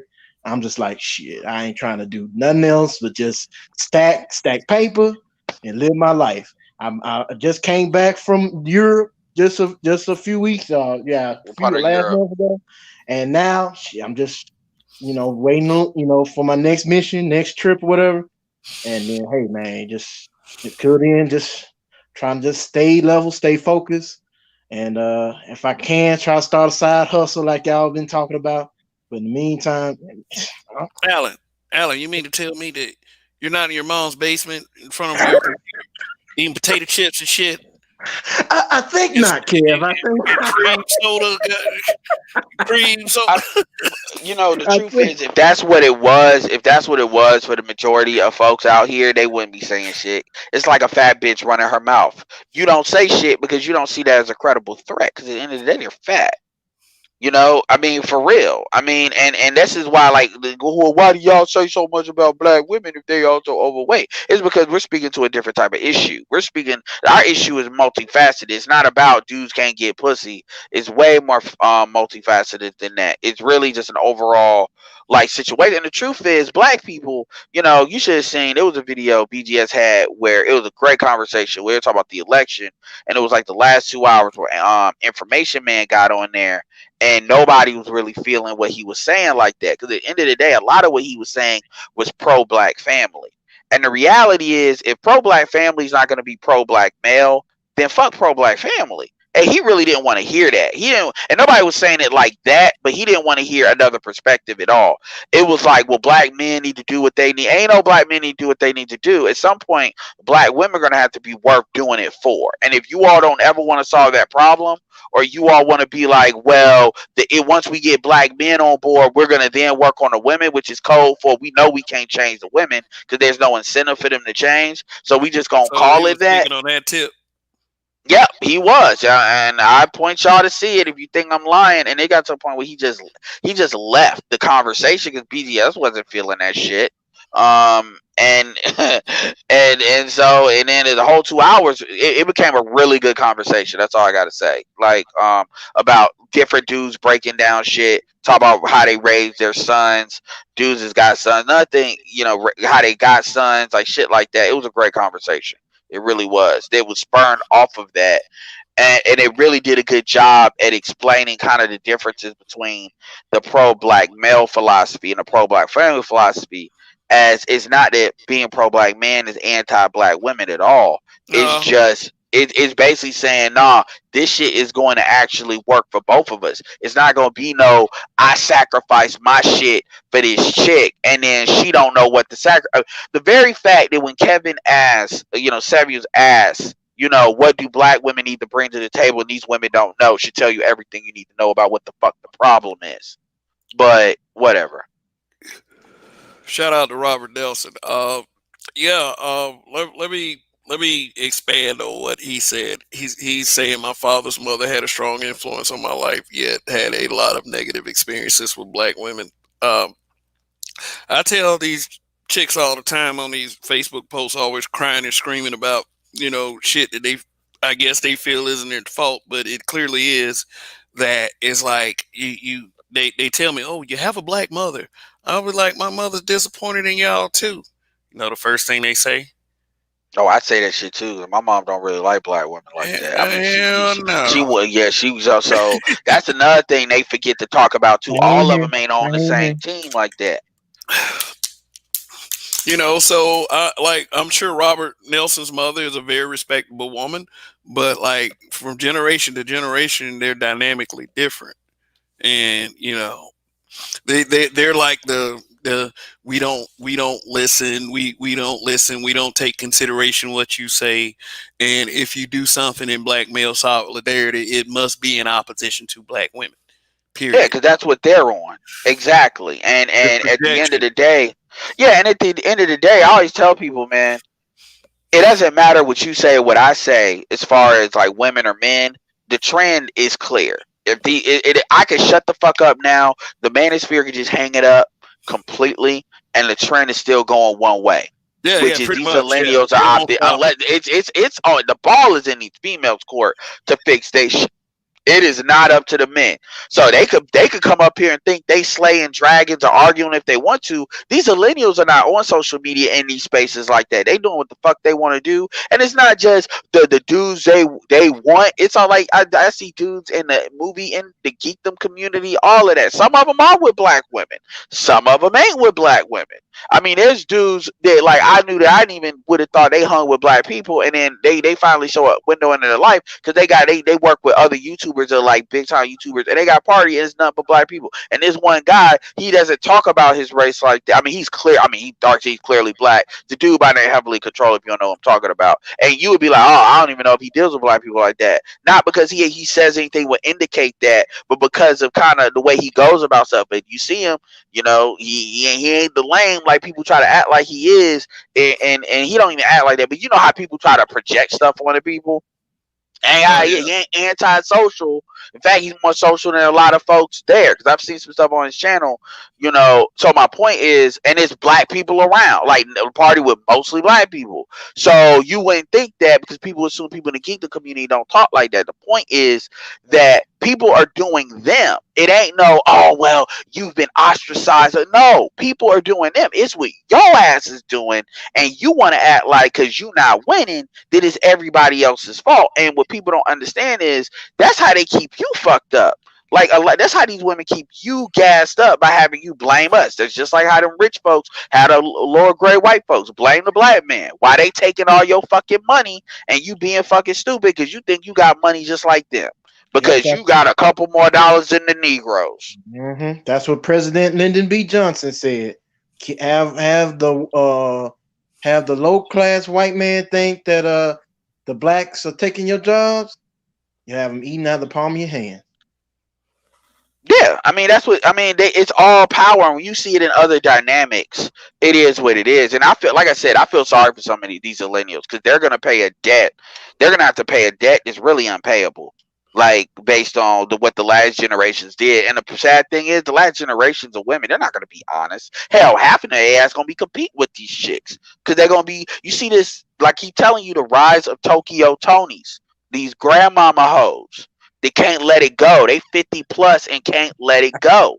And a lot of these dudes are going to be using that as free pussy. Because a lot of these dudes eventually ain't going to have mommy issues like some of these other dudes have. They're going to be just fucking them bitches like that. On some Blkppl shit. Like Future shit. Like, hey, you can come through too. And then more dudes going to be like getting married is on some goofy shit. And to be fair, Blkppl is Armenian. She's not black, but because you see it with these other women. See these fucking women getting all these damn ass implants, like Indian women, stuff like that. It tells you what the culture is, man. People, this is zero-sum game, man. Anyway, yeah. So, you were talking about what's his name, talking about the black family, and he was speaking in more of a sense of black men need to get in line and get with the program. And it wasn't like that. Information, man, is more fair than that, but that's what he was insinuating. And the way being nice about it, folks are saying, okay, so this is like, okay, because he's not like a gynocrat like that, but he's like, okay, so you pro-black. Huh? He was sounding like Lowcast used to sound. That's all I'm. Well, so you heard it. I mean, I heard it, but I jumped back and forth. I'm the one that uploaded. Well, FYI, everybody's watching. We're all in the same group on Telegram, and I think it was last week. Oh yeah. Oh, okay. Yeah, because I don't catch everything in the Telegram. And basically, I got it. Yes. Oh, okay. Yeah, I said he straight up acting like Lowcast when he threw in that. Well, you know, honestly, BGS, I think that's the job for a black man to do. I'm like, dude, you know you're Lowcast do be doing that shit. Yep. And the thing is, that's that hope shit. That's that, you know, they wanna because at the end of the day, man, men know where the problem is. You know, men are like plumbers. We're gonna find where the water is leaking at. And the problem is they just know they can't control these chicks. So they sit there and say, well, black men do it. But the problem is you got to deal. Here's the thing. You have, like BGS said, you have to deal with an open market. And these women have to fucking compete. Well, if you really want this, well, you know, there's a lot of black men that are telling you outright this. If that's the price of having a black community and fuck a black community, they just ain't outright told you yet. I mean, and I would love to see a conversation with, this is this is why people like Dennis, and I'm not saying this all. That's one thing about people emailing me. I've gotten to see a lot of good stuff that a lot of these brothers are doing that I didn't know because I'm not dealing with folks like that, on YouTube like that. So appreciate y'all that's been emailing me because I've been, getting to know people and stuff like that a little bit more what I have. And so I say, and that conversation exemplifies that after that. So like people that are in, learning that basically getting their credentials to be like high level administrators when it comes to education and how they're using the skills to help, their sons and stuff like that. Very inspirational shit. So I'm not saying this to say Dennis is the only one doing it. I don't mean that. What I'm saying though is he's a good example of somebody that you see what he looks like. He's a lawyer. He makes $1 million. Say he makes $1 million a year. He's got property. He's something where you can see it. It ain't no okay. Well, people saying that, but you can't because you know how these stupid females or people can be. So with that, I would love to see him have a conversation. He was just on Obsidian shit. And he you could tell he had a lot to say. He had a lot to say.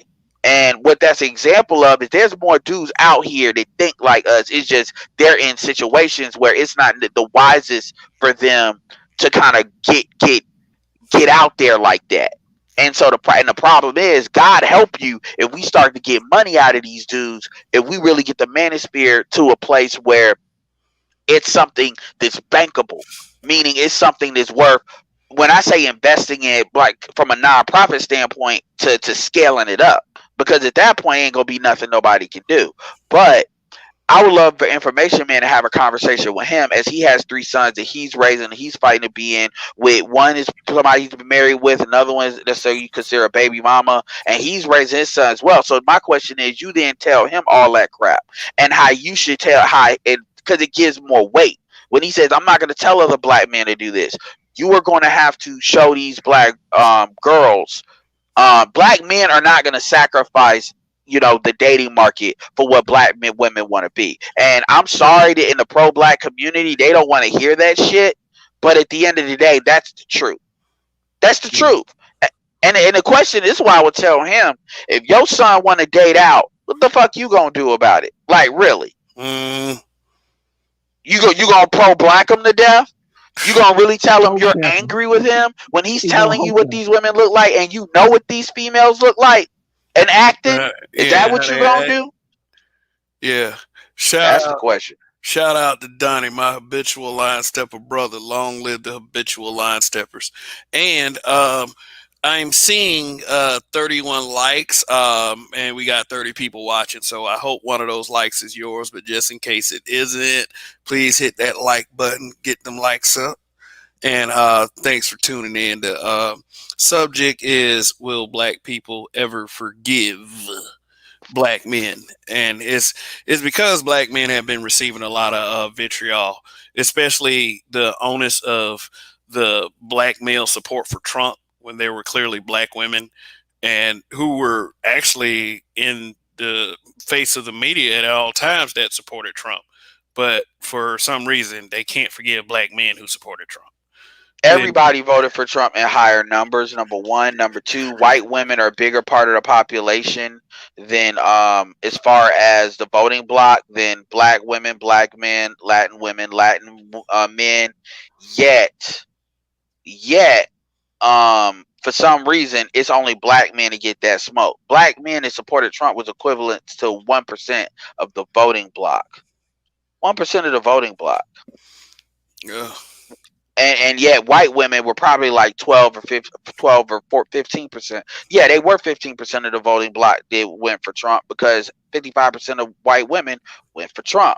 So, but you'll never hear that. And everybody's in on it. They know this. And when you know they know this and they choose to still run their fucking mouth, what black women don't understand is these non-black women are not going to be really punished for that shit. But black women are going to be punished because black men deal with black women in such big numbers. Those numbers can only really go down more than go up. Just like the single motherhood rate could only really go down than necessarily go up because it's already so high. So the thing is, you are harming. Like what I would say to the women in Fox Table Talk or Soul is, I would say, do you realize how you are harming these younger women? Because you can say what you want to. These younger dudes, fuck me, These younger dudes coming up, the ones that are 13, 14, 15, in 6 years, they're going to be 20. These millennials, in 6 years, they're going to be like 26, 27.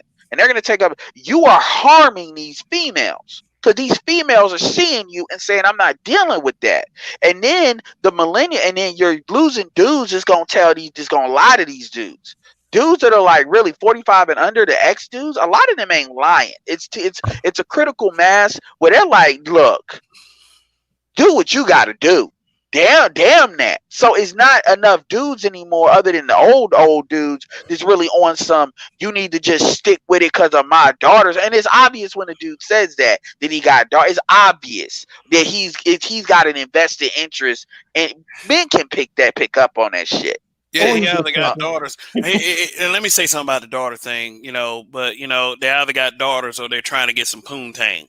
But most of the guys who I see saying this kind of thing, like Info Man was saying, it is. I don't know his business. I don't know who he is. But the other guy you mentioned, like, does he have a family? I see a lot of guys who don't, and I'm not demoralizing anybody who is pro black family and doesn't have one, but to speak to black men as if we control everything, that's like some sidestepping BS. And I'm not particularly a fan of it, because I do believe that the adults in this situation are the ones accountable. And if the female is an adult, she's accountable too. I don't give a fuck what anyone said. This ain't about feelings. This is the welfare of our children, period. And the daughter thing. Let me comment about daughter thing. That's not an excuse. Me having a daughter and seeing that smile on her face and how happy she is and how much she loves her father, that makes me more adamant about this stuff. I don't want y'all fucking up in front of her, being bad examples. Shit. I mean, I have every right to object. If you raise your daughter to be able to cooperate, she don't even got to be feminine like that. Even though it needs to be. If you raise her to know how to cooperate with black men, interact with black men, she'll be alright. And not trying to think she's owed a millionaire nigga or some shit like that, she'll be alright. Well, I mean, like I've already pretty much got a grip on that, and well, I'm talking about in general. I ain't trying to tell, but I'm saying anybody that says that, that's what I would say. Because you already focused on the wrong thing, which focus on what I would tell a dude, and I ain't trying to be an asshole about it. Maybe if you focus on your daughter rather than focus on what the men do, your daughter will be in a better position.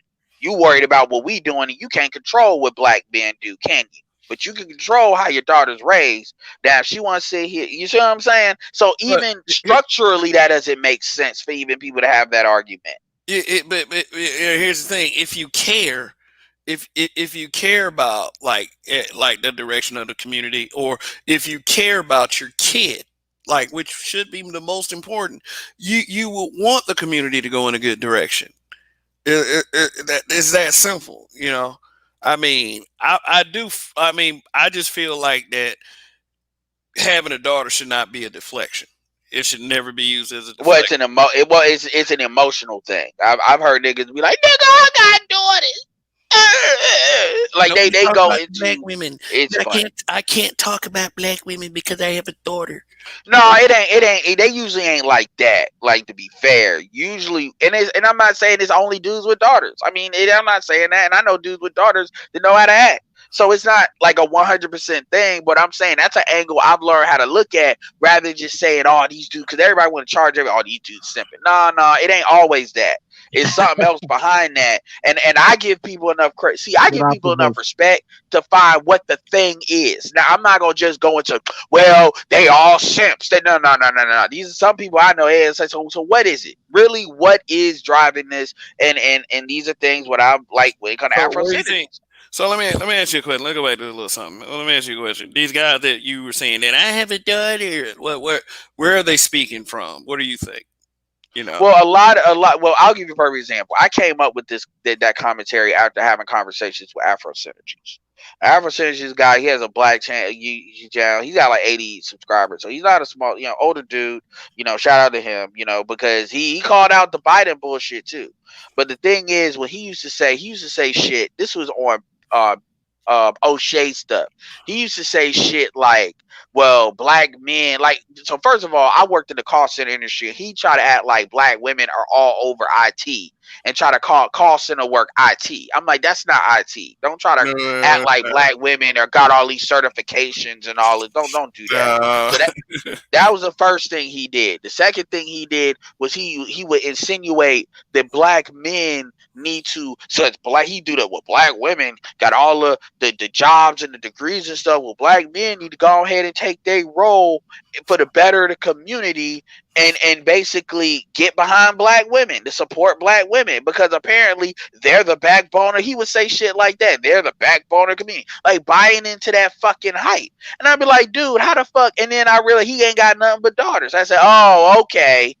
You know, and then I started to be able to recognize that pattern and other things. If it wasn't the dudes were just outright looking for pussy or something like that, like, you got some kind of investment that I'm not thinking about. And this is, it's not that I'm saying they all do that because of that. It's just saying that's an angle. Just like when you hear like somebody that's fucking a non-black woman, you hear them sometimes they get real liberal on you. Like a lot of dudes that were against Trump, a lot of these niggas, it wasn't that they were necessarily like liberals. It was that they got a non-black woman, they just on some extra liberal shit that was driving that. See, people assume it's black conservatives that date out, which is not necessarily.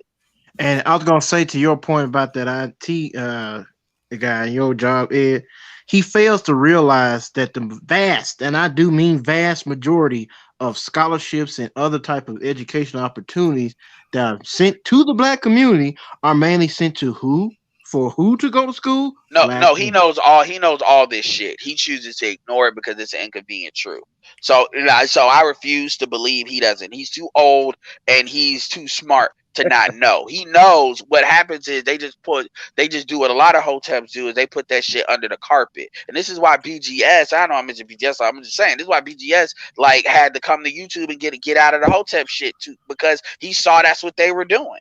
And they know what they were doing. They know what they're doing. People, just like the church knows what they're doing. Don't like people like to act like. That's why I hate when black people talk about education. Ain't no fucking education. Shout out to SWP. They just don't want to do it. Just say that so we know where we really are. Don't say, well, they just need to be educated. Get the fuck out of here. We got YouTube. The Xers can say that shit. We got YouTube. We got shit in the palm. You can YouTube anything you fucking want to know. Well, I can't cook. Well, all you got to do is be educated, man. You can get a fucking cell phone, a brand new one, smartphone at for $100, 50. Fuck out of here. You can look up YouTube videos. You can look up websites. They got apps for that shit. Khan Academy. Nigga, you can look, I got a YouTube channel dedicated, even though it's got more people than this, but I got like 4 or 5 black men that are that cook. One dude's got 500 subscribers. Dude literally looks like, because he's from Compton, and it's funny because he has that kind of vibe. Not like, he's on some, hood shit, because he's not. But like, if you had like the chef thing, and he's literally running it like it could be on, the Home Network. Like for real, and he showed some stuff. He showed some stuff behind the scenes, and he got a white dude filming it with like the camera. I was like, damn, yeah, this shit is like real, and he knows how to explain the shit, like not like to where you can really do it. Hey, anyway. Gordon Ramsay's on YouTube now. Like just a few. Of course they're gonna. That's what people are. I mean, what's that chick? The Paula Deen. Paula Deen. They didn't even need her on TV because her fan base is so loyal. They just took all the videos and put it on a website, and she's making pretty much the same amount of money. Yeah. That's like the power of TV is dampening, it's weakening. You have so many more options right now, and that's a beautiful good thing, because it allows for different stances and opinions to get out, and that was something that was never really good for black men up until now. So, I feel like that we need to take full advantage of this kind of thing. But I would like to check out their cooking channel. Okay, I'll send it to you because I got a couple. Like, well, first dude I found he was just reviewing, and he reviews like the New Wave oven, some of the like the air fryers and stuff. He reviews all of them, and what he does is he's how to make wings, how to make this. So if you want to learn how to make a lot of different shit, because those books is just so expensive. His stuff was really good, but this other dude, in fact, I'll put it in the damn thing. But yeah, he know how to put some shit together, and it's like he's very like his stuff is very extremely professionally done. But the key in that is, can you do what he's talking about? And he's very good at it, and it's a lot of different stuff, man. You'll like him. You'll like him. All right. Well, I see that Alan dropped off, so thanks for coming up. Oh, and here's Roger. But I saw Black Uru up here, so Black Uru, if you still watching, you welcome to come back. You know, he I thought he was still up here because I was still seeing him, but yeah, he left about a few minutes ago. But what up, Roger? What's going on? What's going on? Yeah, I even heard that you can watch the Roger Report live on YouTube nowadays. That's what I heard. Yeah, I heard. Yeah, I heard he's on Monday through Friday mornings. Yeah, and other random occurrences. So yeah, I mean the morning spot is a good spot, man. You'll be competing with Bernard, man. But that's a good time slot for the Manosphere. Like, my goal is to get the Manosphere where it's something going on like almost 24/7. Yeah, every minute. This is valuable content. So yeah, like almost like we are, just like how TV used to be, how they couldn't get it 24/7, but they tried. But yeah, man, I mean. Absolutely, man. I'll just run in my mouth, Friday night talking shit. Oh yeah. This is the place for it, and you're also allowed to be brutally honest here because that's what we do. This is Black Men being brutally honest, everyone, and also this channel is an extension of the Habitual Line Steppers, as I mentioned and Ed mentioned earlier in this program, and there's my Habitual Line Stepper brother, Roger. What's shaking? Yeah, so I see Edward dropped off. So, thanks for coming by, brother. So what's going on? Now, as you know, the subject matter is, will black people ever forgive black men? Oh, Edward's back. Well, people be getting mad at that fan. Well, I'm pretty sure they ain't gonna forgive black men. I'm pretty sure they not. Not for a long time to come. You know what I'm saying? Not from a general level. Because we not teaching it, man. Because and we need to actually kind of teach it in our community. Because I actually thought about a few shows on, or at least one show on actual just about forgiveness. Wow.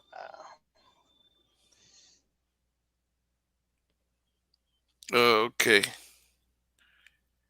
Say forgiveness. Oh yeah, but also I mentioned earlier, Roger, that your show, I don't know if you're Borgin or not, but somebody called me. I'm gonna have to pop off and come back on. Somebody called me. Word. So we'll get back to that, as soon as you get back. But yeah, most definitely, Alan. Yeah. Oh. Okay, so we got Raw Ale. Welcome to the panel, sir.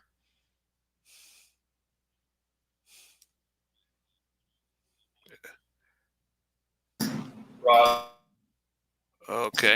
I don't know if you're Borgin or not, but peace, Jeff. Somebody called me. I'm gonna have to pop off and come back on. Somebody called me. Okay, somebody got something playing in the background. That was me talking about somebody called. Yeah, that's Raw. Raw, you got your YouTube on. Okay, so we got Raw Ale. Welcome to the panel, sir. Peace, Jeff. Peace, panel. Peace, chat. Right, you got your YouTube in the background. Oh, I do? Okay, let me turn it on. Yeah. Okay. What's going on, brother? Chilling, man. Just a little work here, but what is this in relation to, as far as the question? I mean, just the whole attitude toward black men, and a lot of the things that you've been seeing in the media lately, as far as people, especially women, saying that they would never forgive black men for doing whatever such and such, and the recent Fox Soul broadcast, which is to be expected at this point, where the ladies were saying that black men are failures. So and really the thumbnail on this is a prime example of this attitude in this narrative. Nate Parker. You know, imagine if Nate Parker tried to come back and do some things, and it was in the view of black folks. Would we at this point have let go of everything? And I just don't think so. I don't think that we can ever do that. I mean, the large majority of the community, especially, how the women, especially people like Maxine Waters and Janelle Monáe, even with what she said, and these things keep getting said repeatedly. And I mean, like, it's black women that say it a lot. A lot of brothers go along with it too. I feel like that's that black man survivor's guilt.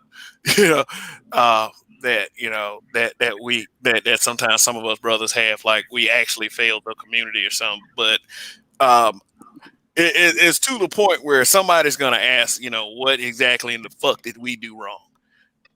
So yeah, What so you know what we did do wrong?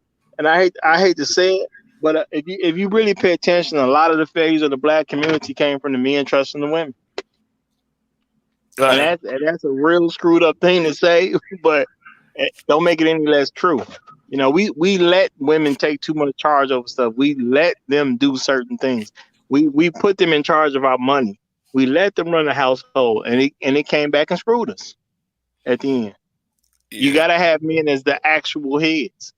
When we had a whole black economy before the civil rights era, and then what happened? And like I said it before on my channel, you ain't gonna hear about it in books, but I talked to the older folks, and they told me it was a bunch of black women going around telling everybody, buy from the white people, they stuff is gonna be better. And then black people developed this attitude of the white man ice is colder, which makes sense because if a bunch of women is going around saying this and they telling this to their kids, so you got kids growing up with this whole idea about the white man ice is colder, and look where we at now. When a black person starts a business, it's looked at real funny and questioned. And now black women then kind of got together and started trying to support each other at this particular juncture. You know what I'm saying? But black men don't even want to, like I said on my show, Shaquille O'Neal once in the interview was talking about all these multimillionaires, people that was in the league with him, and a bunch of guys that wasn't never in the league. They was never professional athletes. And all these guys, they want to put their name on their business because they black. Because the expectation if they name on the business going to start to fail. Yeah, a lot of people didn't know that the black man invented the super soaker for a long time. Yeah, that was a black man. Which is probably why it's sold. And I said that. I said this at the beginning of the program. Like, for those of you that are just joining, you can go back and watch this later on. I said that a lot of inventions that we run today in modern America were invented by black men, and we've had incredible impact. So why is it that you still can't forgive a black man? Well, you got to understand, like, this argument is it's in a historical context. Like, if you go back to somebody like Garvey, for example, what you will see through the black so-called intelligentsia of that time, including the black press, we don't understand how powerful the black press was in as far as communicating to black America outside of the church. It was very powerful at one time. And so some of these most powerful popular organs were socialist leaning, communist leaning at the time. And so, for example, like Garvey had said something, basically, I want to get verbatim what he said because it was because you see that there's been a consistent divide for a long time. We've just been fed this idea that there has been this thing called collectivism, and it really hasn't been that way. Garvey said those who oppose capitalism, according to him, were both enemies to human advancement and more dangerous to the Negro's welfare than any other group. Now, when you put this in the context of what Cube did, for example, Cube he was speaking to that concern, how to get some money to infuse that capital into Black America so they can participate from a capitalist perspective so black people could get out of the condition that they are in collectively. And so, but this left leaning mindset has been something that has been like it's been an antagonist to the people like your Garveys and your Booker T's, because a lot of people, with all their rhetoric about hating the white man and stuff like that, they sure do vote in such a way that keeps them in a dependent state on that very white man that they claim they hate so much. So it's just very interesting how you know, because it shocked me when when I was reading some of this stuff. Like, man, I didn't even think about the black press and how they were very. I mean, you had black people back then that were going to the government in terms of going to the government, trying to get the government to arrest Marcus Garvey. You know what I'm saying?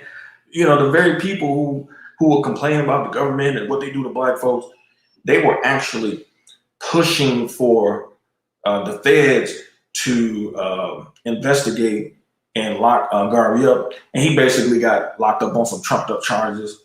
And that's what ultimately led to his decline in influence. So this is nothing new. Like, what they did to Cube is nothing new, because black people have been doing this for a long time to people like Booker T. Washington and most notably Garvey. So no, if you are trying to escape the plantation, black people will try to exact a punishment on you, and this has always been the case since the plantation.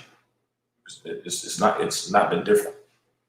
We just been led with this dashiki crowd for years.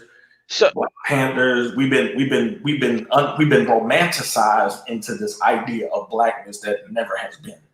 So everything is not a communist or a socialist.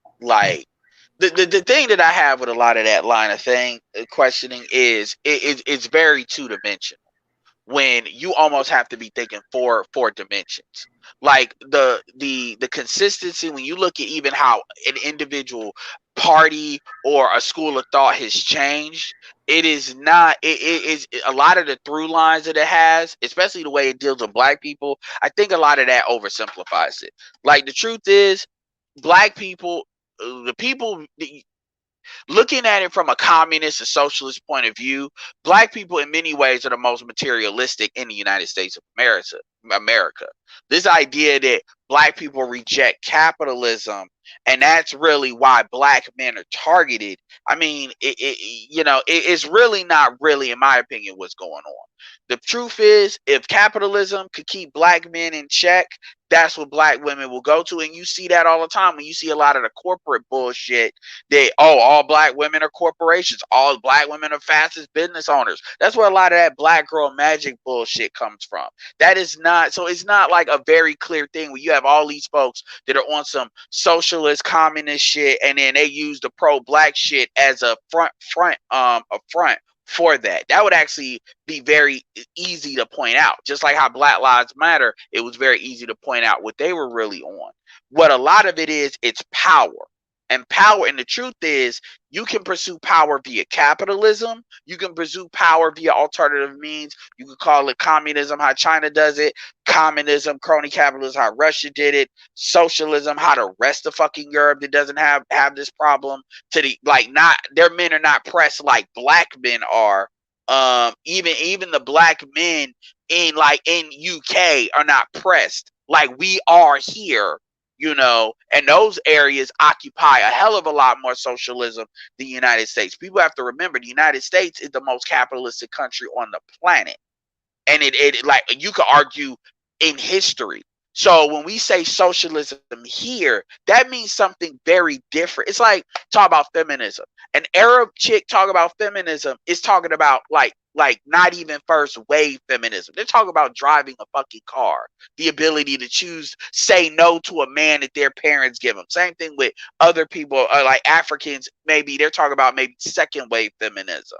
Versus here, we're on fourth wave. So all that stuff has to be contextualized. So this is why I kind of railed like I did on Roger stuff, because it's always this thing that's like, okay, we got to put people in these like left, right boxes. Everybody, most black people in the United States are more conservative than they are not. The reason why the women I have gotten off of that for the most part is because they're on some female first, female supremacy shit, which really is funny because white women in particular, but other not. This is why Ava Longoria got into the situation she got into, because she didn't get into it because of what she said. She got into it because she's fucking up the hustle. You know, when you start to tell black women that they ain't everything they think they are, then you start to potentially snap them out of their bullshit. And the reality is she was fucking up the white woman's game, keep them thinking they doing everything, so they volunteer to do their own bullshit. So they don't even understand power in their own dynamics, and you see that in how they interact with people outside of black men. It's where it comes to the forgiveness. So I'll end it with this. It's like when I hear stuff like it's all social, it's all this, man, black people are not thinking about it that deep. The Black Panthers, I'm very aware, had communist leanings. You know, but at the same time, the reason why black people don't buy from other black people is not because they're socialists and they're communists, because they buy from everybody else, including non-white people. It's deeper than that. So it makes it overly simplistic. And in my opinion, it doesn't really get into the heart of what drives the motivations of people. Even these LGBT motherfuckers, they take on the what you would argue is socialist leanings. They only do that because there's benefits involved. Most of your corporations are socialists as fuck. They're just socialists when it benefits them. Corporate welfare is a very, very, very, very real thing. And the reality is, you can look at tech companies and know they're not given the value that reflects like the type of money that they get as far as from the government. People can pull that shit on like the auto industry because they create a hell of a lot of jobs and industry within cities and states. But that argument can't be made in the tech companies, for example, which are the new big thing. And everybody will say that. They'll say like when real estate prices and stuff. That's why people are very. I'm almost done. People are talking about they didn't want Amazon to come to their area because of the devastation they felt like it would disrupt. So the value that they give in the area doesn't justify what they get. But so a lot of what they get is corporate welfare. But you have to be able to look at these things from other dimensions. This is why when BGS talks about that neoliberalism stuff, a lot of that goes over a lot of people's head because they're just seeing left, right, left, right, left, right. They're not seeing the third depth of that is which how all these things through line through it. So it's just something that I just want to add into that. It is what it is.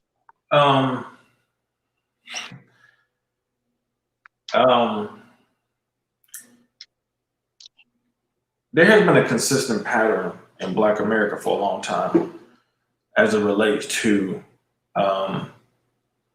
any type of, for lack of a better word, any type of Messiah type figure to get Black people to shift off of a plantation mentality. And so when you look at it through that lens, for example,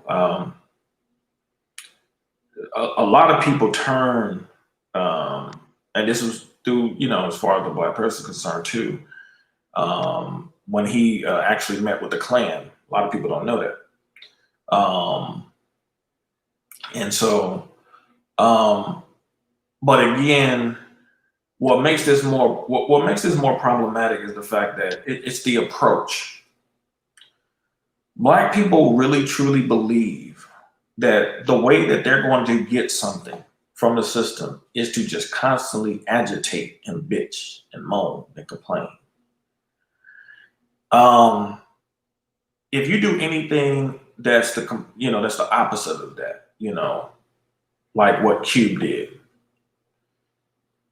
there's going to be pushback because the modus operandi for Black people politically is bitching and complaining. And so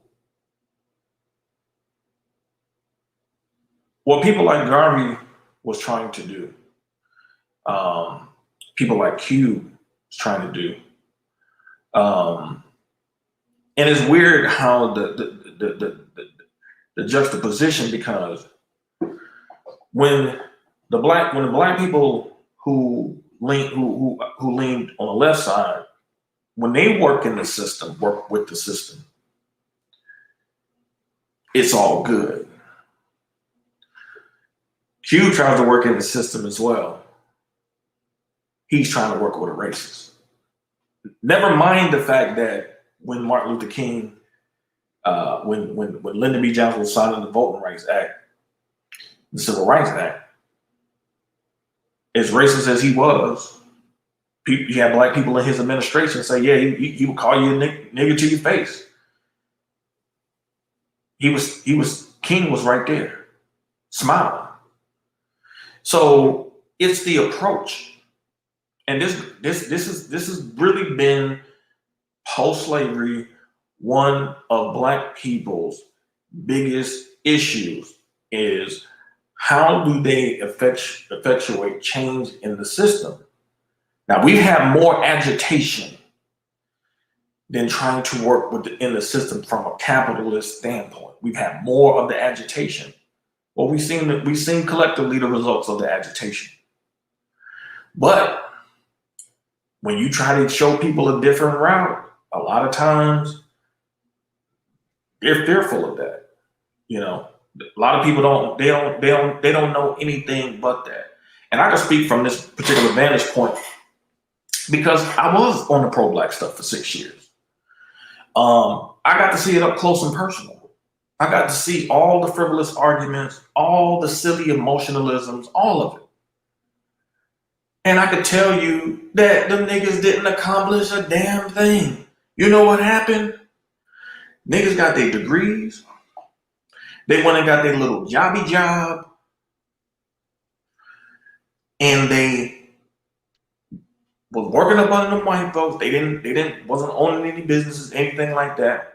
And they shut up and did their job and were told what to do. Now, when they got off of work, behind in the forest, yeah, they had their dashikis on and was pro-black. But at work, it was a worker. And so for a lot of people, that's comfortable. You know what I'm saying? That's comfortable. You know, all this rhetoric, forget the rhetoric. I'm looking at the actions. And the actions show that for all the rhetoric black people talk, they're more comfortable being on the plantation. And it's the ones like your Gardens and your Ice Cubes who are the anomaly, who are like, now not really feeling that. And he got more pushback from people who look like him than other people. I didn't see any white people I haven't seen yet any white people offer any pushback against the platinum. Because that's not the hustle. The hustle, because they know not to do that. That's why when Ava Longoria said what she said, she got checked. So you're not really going to see that. And the reality is he didn't get pushback because of what he was saying was capitalist. He got pushback because he was a black man. If like what you're saying would make more sense if you could show me a black woman that said similar things and got similar pushback. Also, because the Democratic because the Democratic Party benefits black women. Man, you're saying that it's capitalism. I'm saying it's because he's a black man. It doesn't matter if he was talking socialism shit, they would have a problem with it. You can show that in My Brother's Keeper with some of the few things Obama tried to do for black men. That wasn't capitalistic per se. So the thing is, again, if it's seen, it's the same thing with Robert Smith. If the problem is the man, even if they were talking socialism, they'd still have an issue with it. This is why the thing that they said with Ice Cube, they didn't say they none of their criticism in that video had anything to do with the capitalism shit. There was number one, you talking to the wrong person, and number two, how does black women benefit? And I would actually make an argument that in many ways, it's easier to talk about capitalism to black females as numbers go than it is black men. So it's not just a through line, it's a power thing. It's not just a through line of, well, these people are just liberal minded. Black people are really not that liberal. And at Shit, the hell, time they that ain't. you Nah, see, that's the bullshit. time they, That's well, no, bullshit. well, but see, you talk about the Hotep shit, but the Hotep shit is not as large as the church apparatus when it comes to control of the black They're two community. sides of the same coin. They're two sides. Not really. Yes, they are. Not really. Yes, they are. Not really. They are. I, The black church.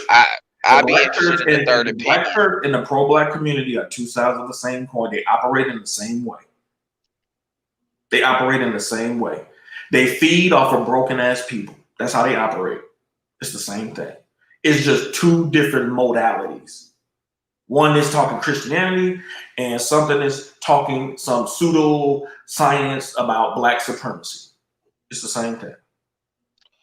It's two different modalities. You know, at the end of the day, like I said, you know, when it comes down, like I'm gonna say it like this.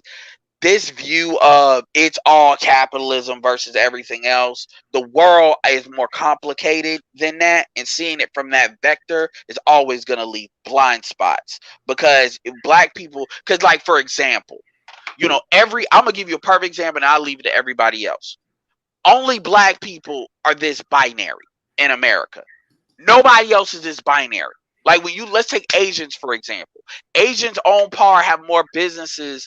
Jews and Asians, we'll put them in the same category real quick. They on par have, compared to their numbers, have the most businesses of anybody else bar none. Yet you would never hear them, and technically Jewish people are technically a matriarchy. But you will never hear them separate lobbying the government and call that socialism, because how they delineate the funds that they receive, it's a power thing. They know how to delineate those funds and administer them from a business perspective, so they don't see it that way. Indians are the same way. When you see Indians control about 42 to 43%, up to 48% of the motel industry in the United States of America.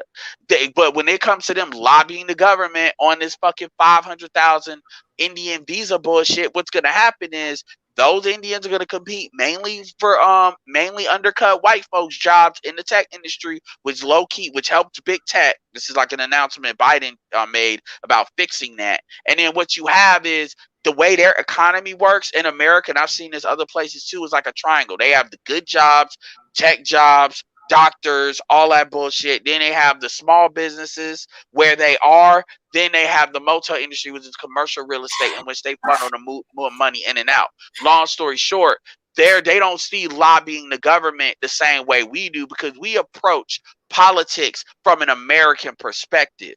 And when you see things in other places of the world as to how things are done, whether it's parliamentary and everything, they don't separate the two as binary like Americans do, whether it's either all capitalism or it's all socialism. They see it as money and what vector you get it from to get power and how you choose to administer that. Now, black people are unique in the sense that, you know, we see socialism through the eyes of how we typically see ourselves, which is welfare, which part of that is propaganda, but a lot of that is true too. And black women, we see socialism through the vector of this gynocracy. So I understand what you're talking about, but at the end of the day, what happens is I don't want to fall into the trap of believing that that the world only exists in that. Because I can tell you right now, it's much easier for me to talk about capitalism.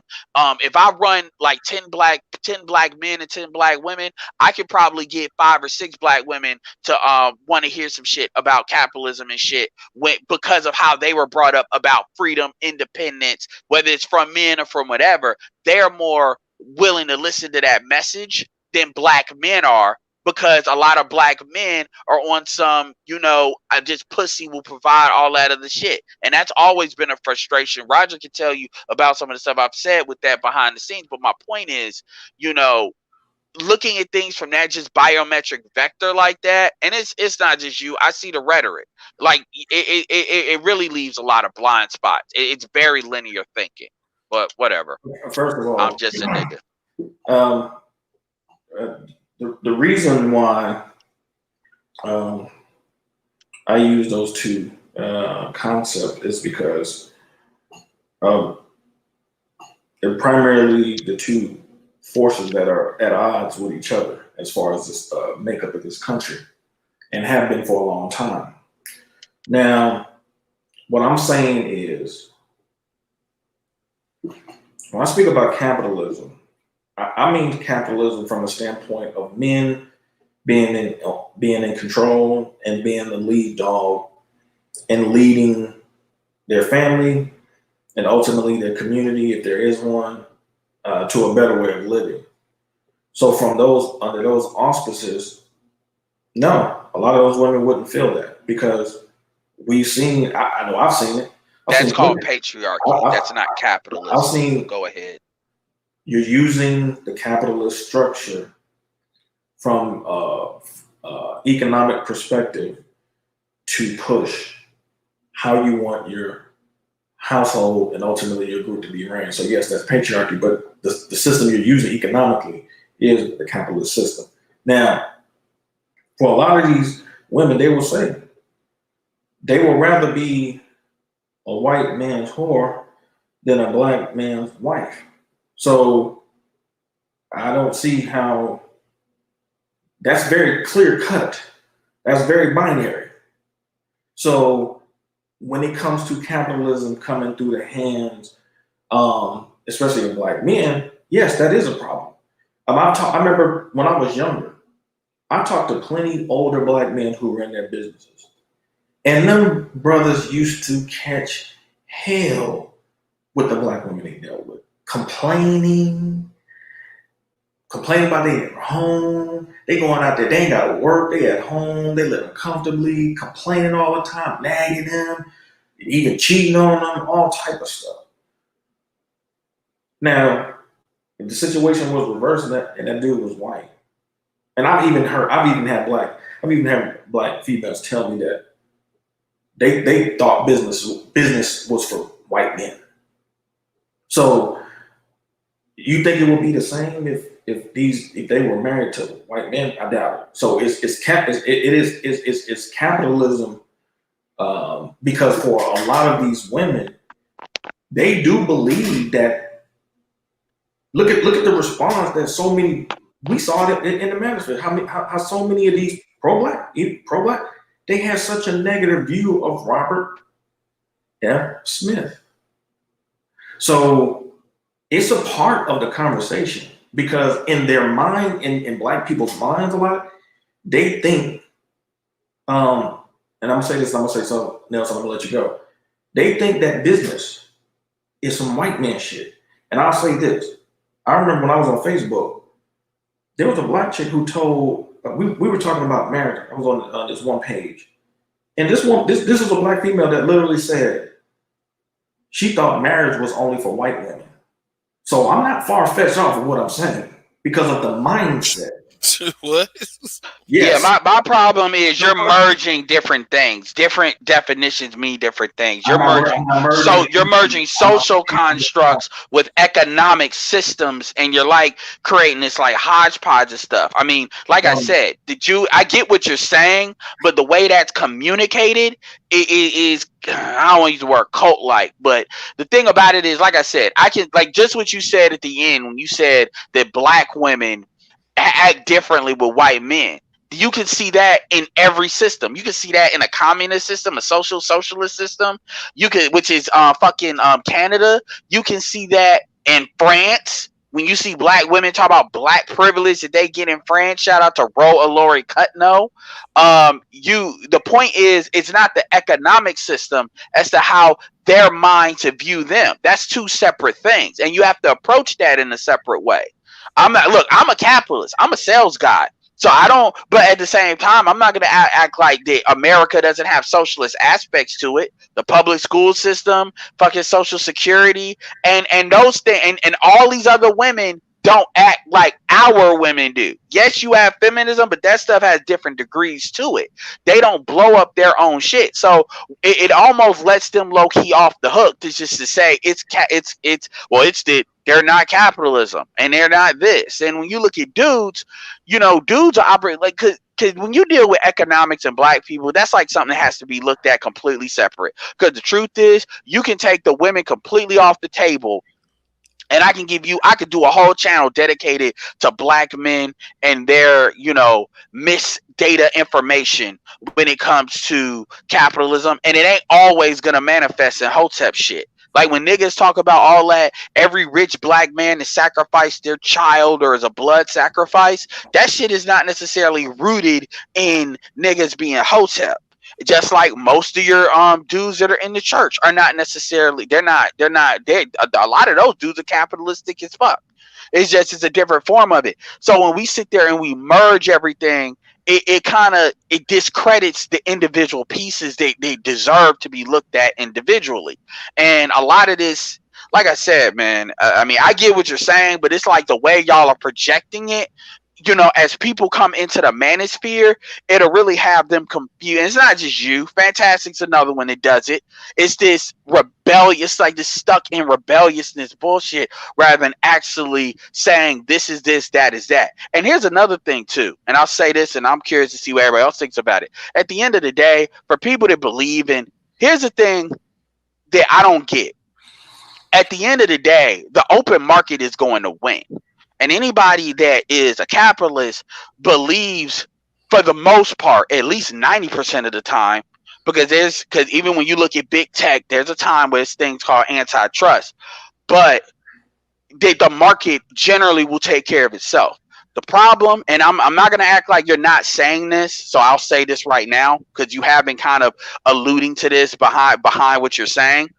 But the problem is you have people that are invested in creating an artificial market. And the answer to that is waking dudes up that at the end of the day, you're not owed a community that does not belong to you.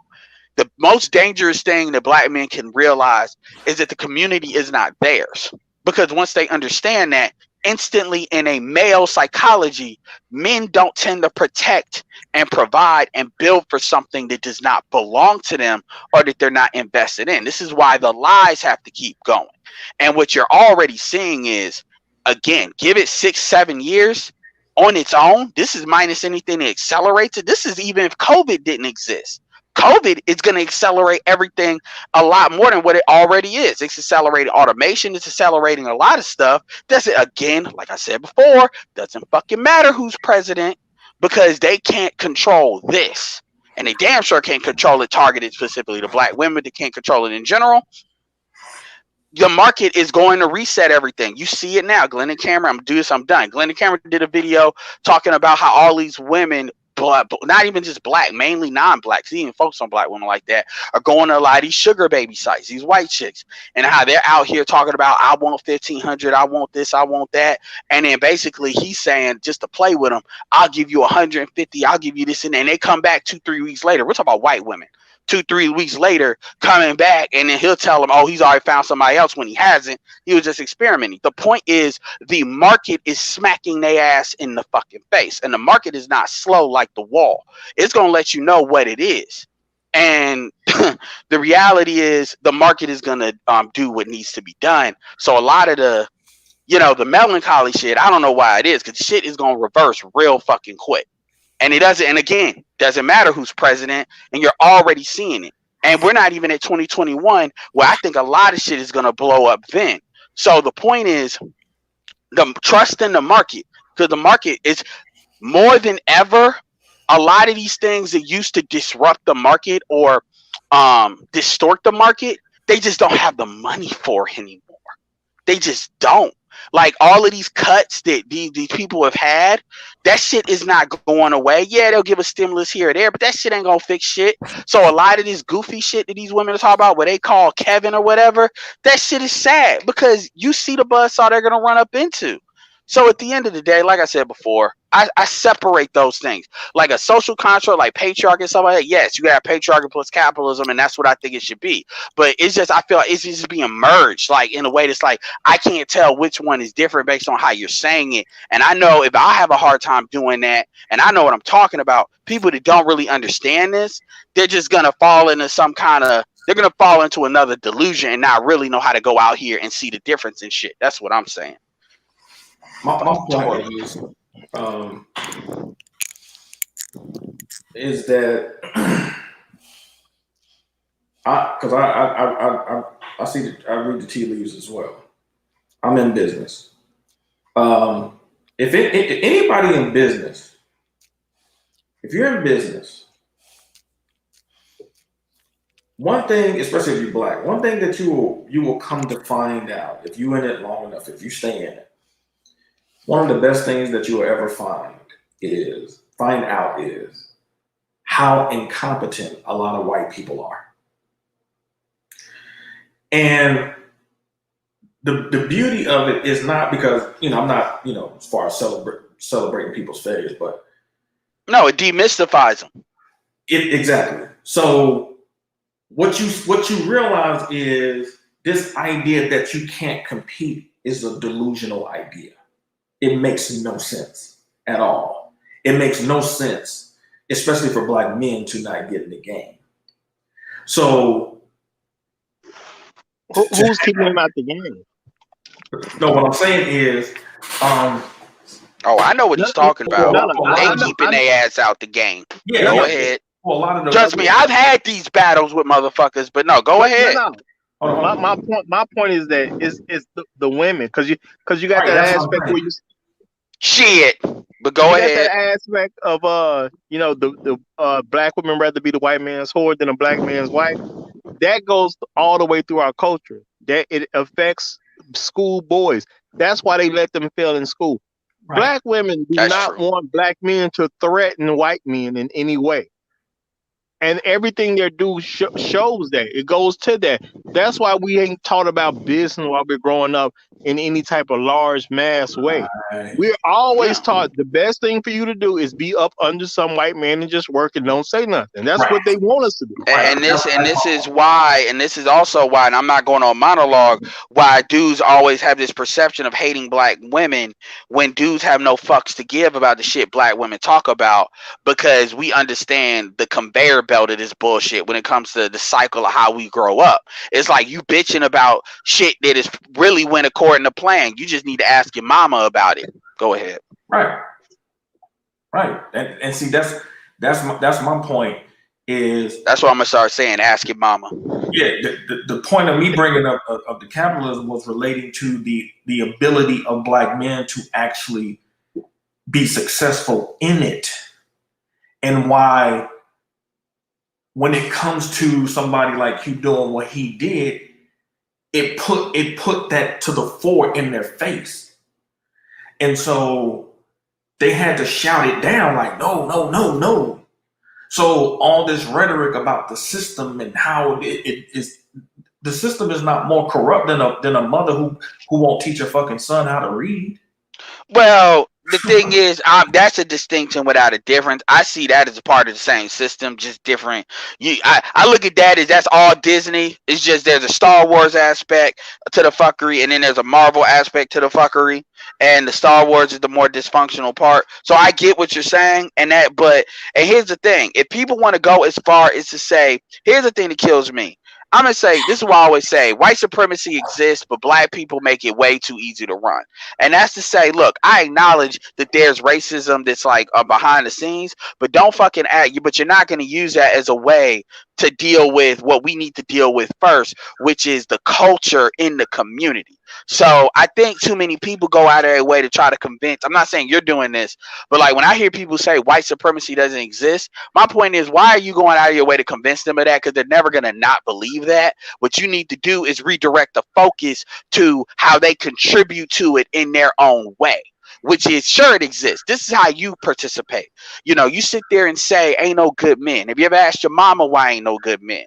Why do you believe that the woman chooses the father for her children? You see, and this is where a lot of this gossip shit goes in when you start to talk. This is why I keep saying we need to get, the ones that want to do it, get more to red pill entertainment stuff. Because when you see some of the stupid shit these females do, like having multiple kids with NBA YoungBoy and stuff like that, these things showcase the pattern that you're talking about. These are women that came from money, but it's the culture that's the issue. You got chicks like Regina Carter talk about self-love, but then she come with some tit implants, like shit like that. You got these women talking about colorism, yet they promote Cardi B as well as fucking Kamala Harris. These things showcase the pattern, so they can act like it's not there. But then when you go back to the boys, which is, I think, some of BGS's best work, because you can't get angry at boys. You know, you can't throw the he's cheating on his girl and all. You can't. He's beating up on women. You can't do that to boys. So when you harm boys, it's really kind of you're exposed, and you can't really defend that. Because you say, well, these boys can't read. Well, why they can't read? They in your house. Well, because the man ain't there. Well, why is the man ain't there? Stop acting like every black woman wants to get married. Like Rashida Schroeder said this. I asked her directly. I said, so you trying to tell, this is what Rashida Schroeder told me. And I'm about to, I said, so are you saying, Rashida, that black men will agree to get married, but when a woman gets pregnant, the man has cold feet, like you have cold feet before you get married, and they just run away from a relationship? Is that what you are really trying to tell me is what's going on with single motherhood with these women? She said yes. And I said, you know what? You will never, I'm glad you had enough gall to say that shit, because you're never going to fix the community with that type of delusion. You're not, because you know good and goddamn well that's not really what's going on out here. Even Karens and them know that's not what fucking is going on out here. And I would say, let me say real quick. Think about it. Anyway. Would a person like that want the community fixed? Think about her whole issue is darkism, right? How does a woman solve darkism? Her little made up term. How would a woman solve that? Go have a baby by a white man. She pro-white at the end of the day. Well, you know, she say she won't do that, but even among, I hear what you're saying, but not at the end of the day. So, but the thing is, that would be true even if that was like socialism or whatever. My point is, yes, black men. This is what I say personally.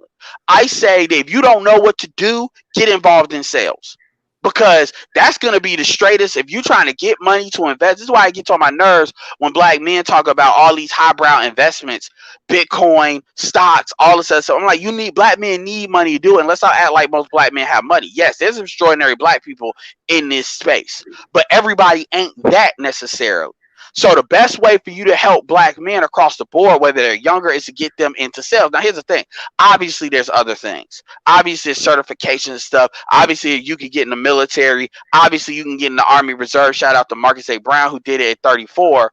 And he, you know, when I think the cutoff is 35. So there's things he did it for different reasons. But there's things you can do, and all those options need to be presented. I don't believe in telling people one thing. But the biggest struggle I've had in getting black men into capitalism that's already not on it, because at this point, I just deal with black people that's already demonstrated that they're on capitalism when it comes to black men. I don't convince niggas of shit. Yeah, I don't. It's a lot of these delusions that, yeah, you're right, Roger. It's implanted young. That's why it's so embedded, and it's sad. Because a lot of these same niggas will be these same niggas that start attacking people. And yeah, like, because the biggest, I'm going to tell you, I can't, Tone Talks is right maybe twice a day, like a clock, but I can't stand his shit. Because the shit he does is like the opposite of what you're doing. You're on the pro-capitalist side, right, which I can deal with. But his shit is he'll use, basically the racism exists because capitalism exists.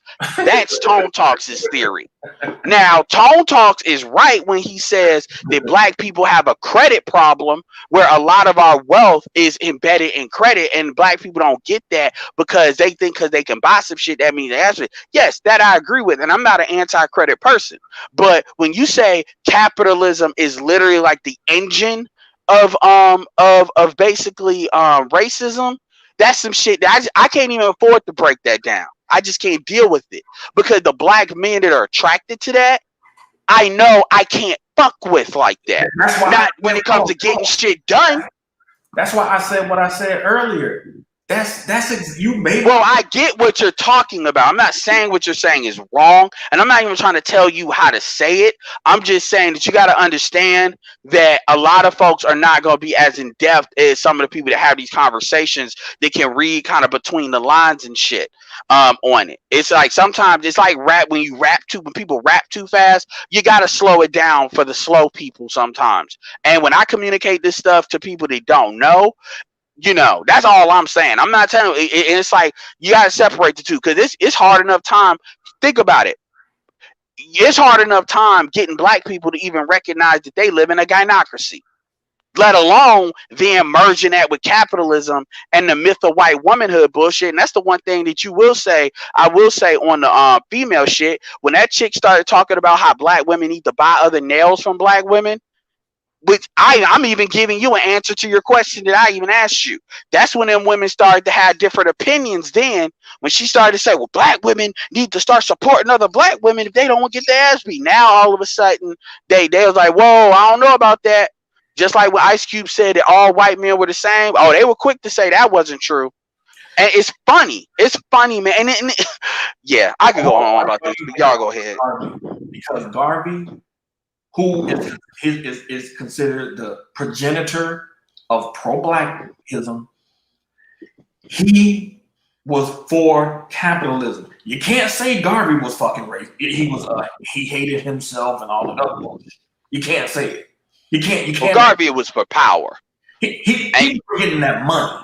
He said, hey, if these white folks is going to Africa making money, shit, we can go over there and make it too. Shit. Well, yeah, but Garvey would have understood, like, see, then you got to understand that Liberia was around and stuff like that. Garvey would have understood, because here's the thing. Garvey was thinking from a Pan-Africanist standpoint, and when you think at that dimension, then you're also thinking about resources. So he would have been getting resources. He was for African countries doing good for the diaspora in general. So that's to me, because at that point now you're getting governments involved, which is distilling resources that can be administered through capitalism. Kind of like what you see China doing, where even though China is communist, they use capitalism as an administration tool to do a lot. That's why a lot of their billionaires are government agents like Jack Ma and them, because they have a different philosophy on it than what Americans do. I'm not saying theirs is better, because I don't believe it is. It's probably more efficient for what they need to do. But what I'm saying is, it's not that binary, because and by the way, a lot of people were against Garvey for different reasons. Like W.B. Du Bois was definitely not a fucking socialist. He had his issues with Garvey for different reasons that don't really contain that binary system. But at the end of the day, yeah, I mean it is what it is. Like I said, these hoes gonna be asking us forgiveness, not the reverse soon. Wait till that OnlyFans money run out. Oh shit! But hey, let me shout out this super chat, Rogish the Bill Monger. I appreciate it. Long live the habitual line steppers. And yes, we have right now. I see on the counter 40 people watching, and I have 47 likes and one dislike that just showed up for some reason. But congratulations, you a bitch ass nigga. Yeah, I understand that, sir. I'm gonna start giving a prize. Because I'm sorry, I'm starting to average like 5 dislikes per video. So I'm like, who are these fucking motherfuckers? Anyway, go ahead, my bad. But you know what though? Any bad publicity is still publicity. So thank you for the support. Still a hoe ass nigga. But yeah, the subject is: will black people ever forgive black men? What did we do to deserve such vitriol? Miss Roger Stevens. Now, I want you, I'm gonna have you take a look at some on the screen real quick, and maybe I felt like by the way I was posting in my community tab. And please, if you're subscribed to this channel, go to the community tab, check out what's going on. Shout out to the Longo Savage.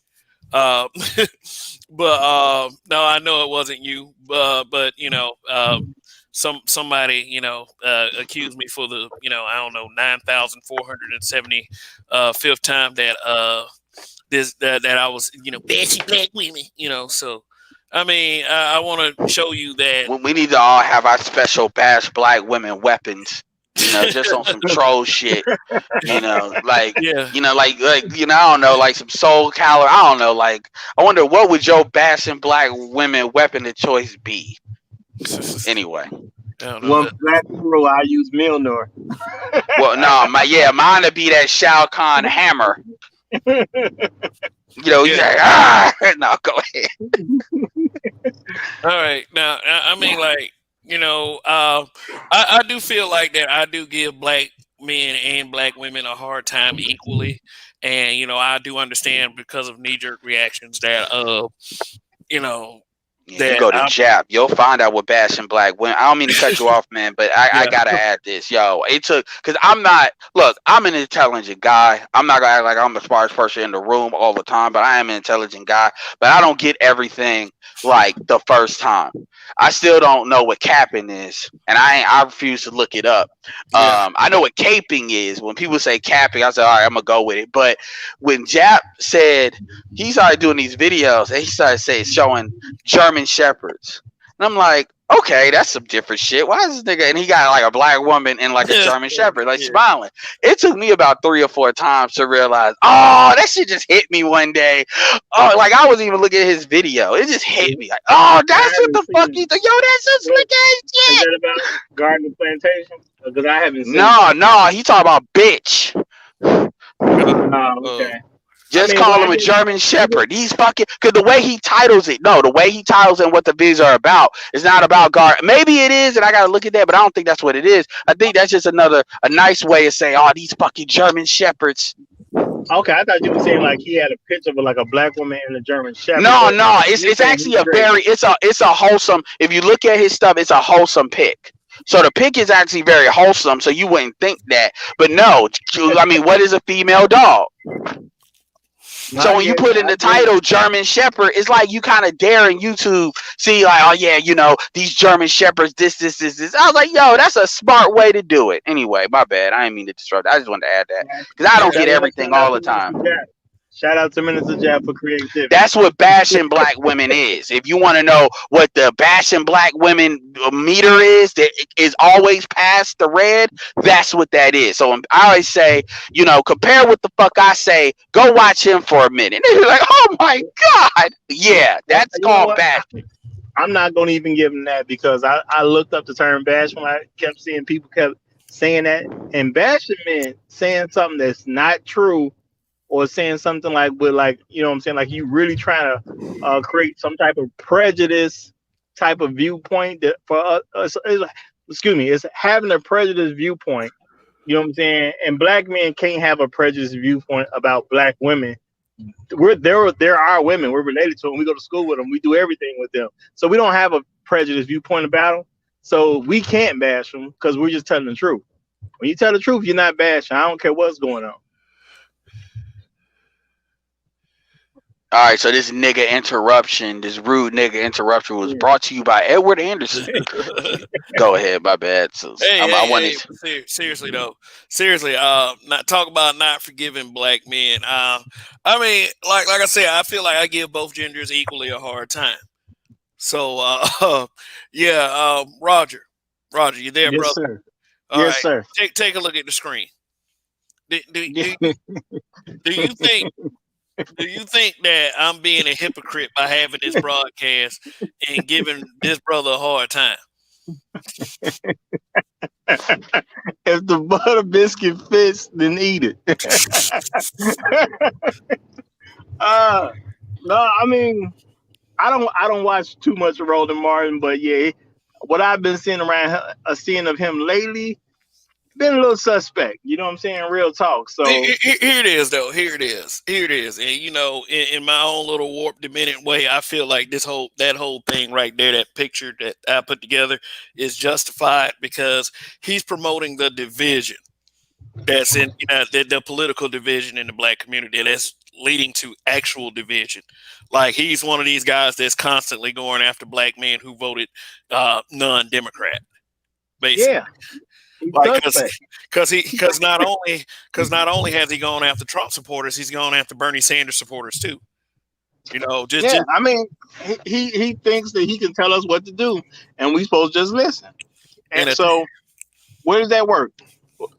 People. But see, the thing is that the thing that Black America has never done is, from a collective standpoint, has questioned the Black intelligentsia. The reason why there's so much pushback from these people because they have positions they want to keep. So, of course, they're going to push back, but people have to ask themselves like certain questions, like because I was saying this like just during during the campaigns and stuff like that, when people were running for president, and I was like, how do you as a 50, 55-year-old, 60-year-old Black person allow yourself to take talking points and rhetoric from some 26-year-old freshly out of college graduate that has a journalist title behind their name? Like, that's lazy, man. There's no, I'm like 26 years old and you're 50, 55, 60, and you're listening to somebody on, just because they're on a network, you're just going to take what they're saying for face value. You're not going to look it up, research, or nothing like that. So that just goes to show you that a lot of people have already predisposed to believe in something they want to believe anyway. Because when I was coming up, older people didn't take no damn advice from young people. They didn't they didn't do that shit because they wasn't as seasoned and wise as them. I grew up around some wise, older Black people. I grew up, I was around my great grandparents when I was younger. A lot of older cousins, stuff like that. So I know intelligent and wise Black people, and it's not these people like Roland Martin that's on TV. They're dumb. You know what I'm saying? They're dumb because when I do my research, I found a whole bunch of shit that completely refutes what they've been talking about for years. Okay, well, let me do a quick little check. Did Roland Martin check Joe Biden for making that statement about if you don't vote for Joe Biden, you ain't Black? Did he check Biden over that one? I doubt it. I doubt it because he knows if Democrats are in office, that's going to be more likely for him to have a job or at least for him to get more social media clout. So he's not going to do that. I mean, all that, what you need to focus on Black men shit was basically him in his own way trying to sound the alarm. It's kind of like telling the slave master, thinking you bucking up, but you doing what's in their best interest. So you think you going to get away with it. You need to focus on these niggas because you don't know what these niggas are doing. You think you know a lot, but these niggas, they plotting. Well, this is my point, though. Joe Biden made a statement about saying if we don't vote for him, then we ain't Black. Yeah, I remember that. I don't remember no Black person in the media check the fact that a white man told us we can't be Black unless we get his permission. No, because it's seen as a bad joke. I mean, and the thing about it is when you actually know Joe Biden's history, and I want everybody to pay attention to this, because this is something that a lot of people ain't paying attention to either. Pay attention to when the primary was going on and when the general election really started to ramp up in September and October. A lot of this shit, when the primary before they so you got earlier in the year, let's say up to June. Albert, before you even go into that, my thing is, that statement was a simple statement that somebody should have said something about. That's my whole thing. Well, Roger, what that tells you is that they know what they're doing.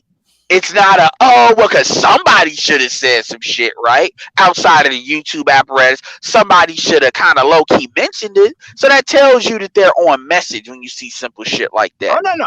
I know that. I'm really saying it's a good way to people point can really, so people in the audience will see that, because a white man literally got on TV and told Black people how to get your Black card. How to get your Black card from being rejected. You need a white man's permission to be Black. Now compare that to Ice Cube and all the hoopla he got. Hey, but I just want to correct. I just want to correct y'all on somebody did try to say something, about Joe Biden saying that, and I just want to show y'all a video. It lasts about a good few seconds. So we talk about somebody of note, but go ahead. Let's see. Okay, well, yeah, because this guy isn't really of note, but he probably will be one day. But Roger, remember you was talking about that, saying that Joe Biden literally said that if about telling people they ain't Black. All right, so hold on one second. Yeah, because I know on YouTube people said something about it, but no, I'm curious to hear the video. But yeah, man, it's Oh, you ain't never heard that? Let me see. Let me see if the sound is right. Hold on one second. Bear with me for a second. that shit was funny, man. I just think he be saying because you know these motherfuckers think I'm retarded anyway. I just gonna say shit. Just say I'm old. Well, my thing is that was a slap-worthy comment. I'm not saying in public that I would have slapped him. That's not what I'm saying. No, Because nobody verbally. tried to say that to me. But I'm just saying You gonna get a that phone was a call. slap-worthy comment. Well, that's what I'm saying because you know he president-elect or maybe president-elect or whatever. So I ain't saying I would put my hands on the dude.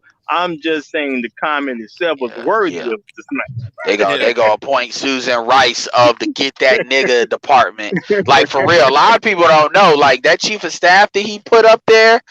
Like you know how Bill O'Reilly has a lot of books that he's quote unquote air quote written, but he hasn't really written them. It's just his name on it, and it's kind of directed by kind of like how rappers and ghostwriters. That's Joe Biden technically wrote the crime bill, is saying what he wanted in it, but you got the aides that actually put in the legalese in it. You know what I'm saying? They actually do the actual coding up of the actual bill. Well, the dude that he made chief of staff is the dude that actually put the code in the crime bill. This is the dude that actually wrote the shit, took what he said, made it into law that he could then present it to the Senate. And that's the first person he made of any kind of appointment. The first person. This motherfucker right here is his chief of staff. So, but everybody, if you pay attention to his cabinet, and I know this isn't that type of show, his chief of staff is turning out to be very, very conservative. So he's not gonna be like people look at people like, oh well, Obama's this and this is that. People look at these things from these socialistic, capitalistic perspectives. Racism comes and getting a black man comes in all forms. It comes in liberal and comes in conservative. And what you're seeing is who you voted for is who he said he is who he is. It's not no he got older, he changed. None of that bullshit. And like I said, I'm gonna be here. Said he was sorry. He said I'm gonna be here. Well, yeah, you had to put him against a wall and put a gun to his head for him to do that. Verbally, as far as in a debate. So he literally got into the corner of corners to even say that. And I mean that's on some haphazard bullshit because he's never said he was gonna fix it. He's talking about what they did as far as we got black people in jail. And my thing is, what I want to see is them say retroactively just dismiss all that shit and let them all out at the same time. Like anybody that was in there for possession of this and that, let them all out. Because you see what they doing in Oregon where they making heroin legal. Like, or they're decriminalizing it. They think I ain't paying attention to that because of this fucking COVID bullshit. Oh yeah. So all these white people, I know white people that's moved to Oregon recently. And I called them. I said, oh, so that's why your ass went over there. All this conservative shit, but you going to a liberal state, this rule, shit, I made a joke out of it. But the point, dude got family too that I'm talking about. Family, old kids. Yeah, but anyway, the black people, look, this is, I love it, because this is one of these things where this ain't gonna just go quiet in the night. Black people are gonna get reminded every time they do something for somebody that ain't you. I'm gonna be like, hey, you voted for this. You voted for this. They ain't, like, for 2 years, they gonna hear that shit. Mm-hmm. I'm gonna make sure they hear it. They may not hear it on mainstream, but they'll hear it on YouTube. They better hope he don't get in, because I'm telling you, that's what I've been waiting on too. Black women too. For these next 2 years, and they don't give black people shit, I don't want to hear shit out these niggas' mouth. Nothing. Yeah, and it's not even about out of anger. It's gonna be about some, the slow class. And the thing that people gotta understand is, black people don't typically vote. Black people don't typically vote in the midterms. So the Democrats. Yeah, so if people in general vote less, and that favors the Republicans. So the Democrats, they didn't even vote in the midterms for Obama. Yeah, so my point is, if the Democratic Party doesn't focus on this economy, because this is where understanding how close the election was, people are going to be a lot motivated to. Here's another thing: the Democrats lost seats in the House. Oh, yes. Like there's calls where the women were irate at fucking Nancy Pelosi. They said, you told us to say the socialism shit and defund the police, and you said we were good because, you know, the House seats depend on the bigger party to forecast stuff. And it's like, you made me say that shit, and I knew that shit was fucking stupid. And then you got my friend lost the election. We're talking about women. There was women that went on in her ass, and that says a lot. So, because that means they got hit. And all of Alexia Cortez and all the Mob Squad, oh, they didn't lose. And they like, oh, okay, this is what we gonna do. And I'm talking about the women now. And so if the party, if Biden and Kamala do all this liberal wish list, I'm like, go ahead, get it out with the executive actions if fucking McConnell's in there, because you ain't gonna get legislation. And then they gonna fucking wreck that shit. Can I ask a question real quick? Are you saying that Nancy Pelosi got some black women to say something that they didn't get their spots, so some white people can move into it?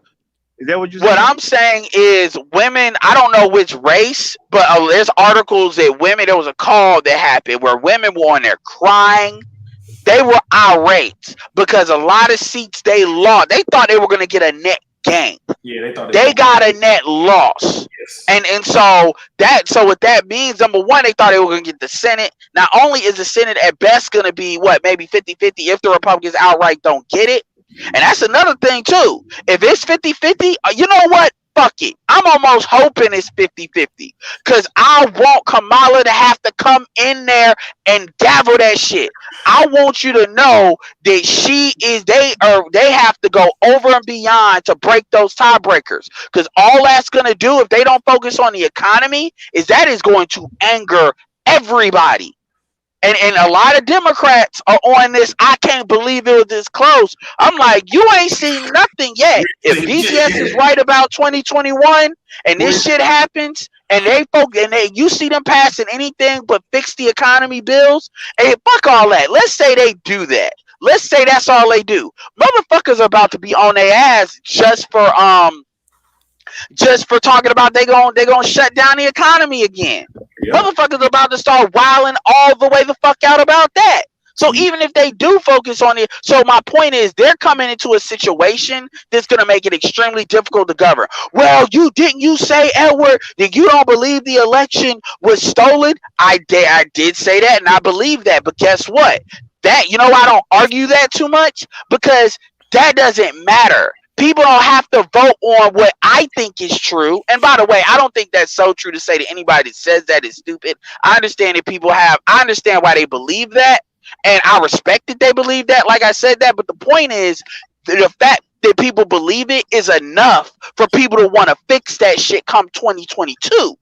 Even if you can prove that didn't happen, that doesn't matter. Because there's nothing you're going to say to people that believe that is going to convince them it did not happen, because the way that it was handled was piss poor, the way the election was handled in general. So it doesn't matter. So how people vote is what people think anyway. So you already got that on you, and people believe that a hell of a lot more than people believe that Trump was given the election with Russia. It's way past what that shit ever got. And there have been places that were Democratic for years that flipped Republican, and women too. As far as women getting in, there's a whole bunch of women that got in. Yeah, and they got in on some spots, but in other spots, like my point is, you're going to see a pendulum reset. You're going to see a pendulum reset, and that's why. When I tell dudes that, I get that people need to have their, get it out. But I'd be like, look, man, I see where this is about to go. Biden's going to be a particularly weak president. It's going to be, I think Pelosi's the most powerful Democrat. So it's going to be very obvious what's going on. It doesn't matter what CNN says. I don't like Fox News, but I know the bullshit it is CNN. It doesn't matter what CNN says. It doesn't fucking matter what MSNBC says, because they're trying to make it like there's zero evidence of election fraud. It doesn't matter. People are going to believe what they're going to believe. And the Democrats, if they don't do what the fuck they're supposed to do, all this shit is going to get fixed. Because a lot of the black men that are mad about this election are going to be extra motivated, in my opinion, in the midterms. And by the way, this comes back to the black female forgiveness shit. All these black bitches, and I'm going to say it just like that, because if you're willing to talk in open media against black men like this, that's what you are. Fuck you. Y'all are doing nothing but keeping that battery in a lot of black men's back. And y'all are making it very hard for the niggas that voted for Biden. Because now they got to explain why 80%, think about it, 80% of black men voted for Biden. That's the black men that voted for Trump was 1% of the total voting bloc. More black Latins voted for Biden than black men. More Latin, I would argue, Latin women are about on par.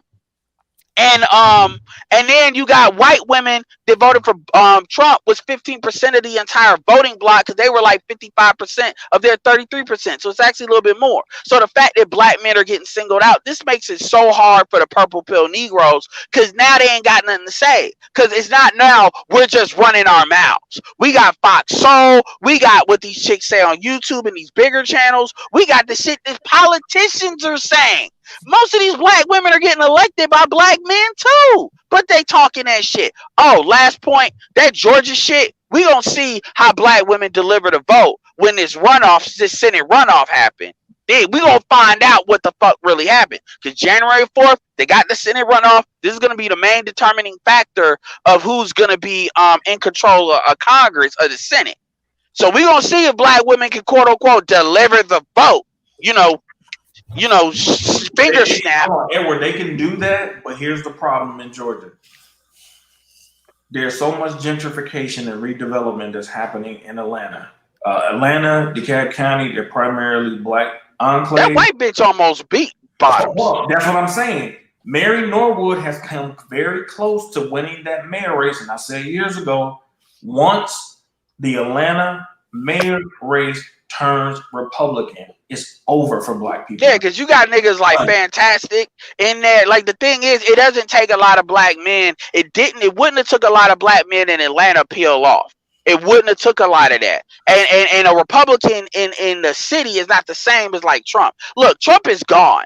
So my question is, I'm assuming he did lose. It's still up in the air. Once Trump is gone, now what's going to be the big bad? Well, who's going to be the big bad now? Because you're never going to do better than Trump. I don't think Trump is gone, honestly. Well, it doesn't. My point is, just for the sake of my argument, you'll never do better than Trump as far as a big bad. You'll never. And here's another thing. Let's say I disagree with you, Roger, and say, yeah, I believe Trump is gone. You know what Trump could do? Trump could say, you know what? I'm going to let it go. I won. I'm going to let it go. Guess what, though? It'll never be another, as long as I'm alive, there'll never be another, all these Republicans, I'm going to be the kingmaker. And guess what? Y'all can't say shit to shit because all these people that voted for me, they fuck with me.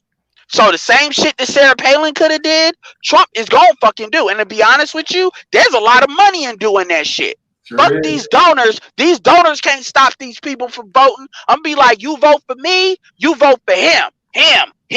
Fuck him. He ain't me. Don't vote for him. Don't vote for them. And a lot of people will move on that shit like very hard. And that will make Trump arguably a lot more powerful than he is now on some serious shit. Go ahead. Yeah, because you got to understand, like, they were talking about how he wasn't going to get, I think in Wisconsin, they were talking about he was going to lose by 17. Man, he boosted his numbers up across the board in all these different demographics from 2016 with all the media stuff hating on him, lying on him. You know what I'm saying? The Mueller report. And all that does is make him a martyr. Yeah, so it's the way he's about to go out makes him a martyr. Yeah, and that's what I'm saying. So if Biden's able to cheat and get in there, that's cool. But once you ain't got him to run against no more, now you got to govern. What's your policy? What's your economic response to what's going on out here? And in 2 years, in these 2 years, man, it's going to be a lot of money raised up against, because it's going to be fuckery. It's going to be the only way they can shut Trump up. Because first of all, you got to realize you can't have this dude, this bumbling idiot, on the world stage for a year. You can't do it. That's not gonna be palatable. They're gonna well, you know what they'll do is they'll have the Secretary of State. Yeah, they're gonna invoke the 25th Amendment, and then you're gonna get somebody in there that don't know what the hell she doing on the world stage. and she is gonna make all these women that cake for her. Man, she gonna make them look so bad. Just like I don't even believe, because the truth is, man, the hatred. You gotta understand. I see people make that shit sound like that's just something that's gonna happen. I'm not saying it's not, but you need to understand that when they pull that shit, they try to pull that shit on top of people believing the election was stolen. Like, I don't think black women are ready for the hatred that they're gonna get. At that point, they will start to release the Latins on their ass, and they real, because you got Republicans that are Latins too. And my main point is, because all of that stuff has a cost. People try to make that sound like if they try that, there is no political cost to that, and that stuff some party ending shit. And don't even get me started on stacking the court, where it looks like that Supreme Court justice is going to be smart as far as choosing her battles. Like, she ain't going to come in there just wrecking shit.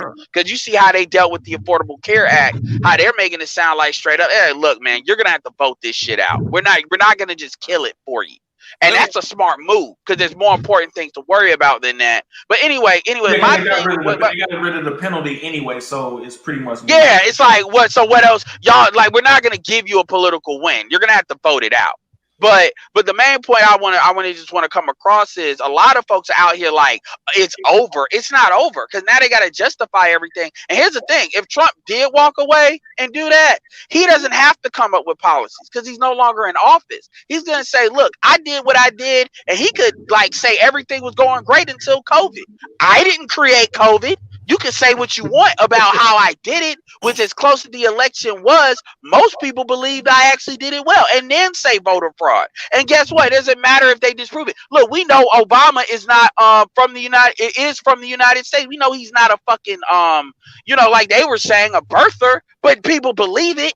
And I'm not comparing people with the voter fraud to birthers. I'm just saying that my point is people don't fuck with Trump because of Trump. It's what Trump represents to a lot of people as far as a disruptor of what a lot of folks are doing. Whether you want to call that Democrat, whether you want to call that corporatist, because that's where the deep state people come in on that.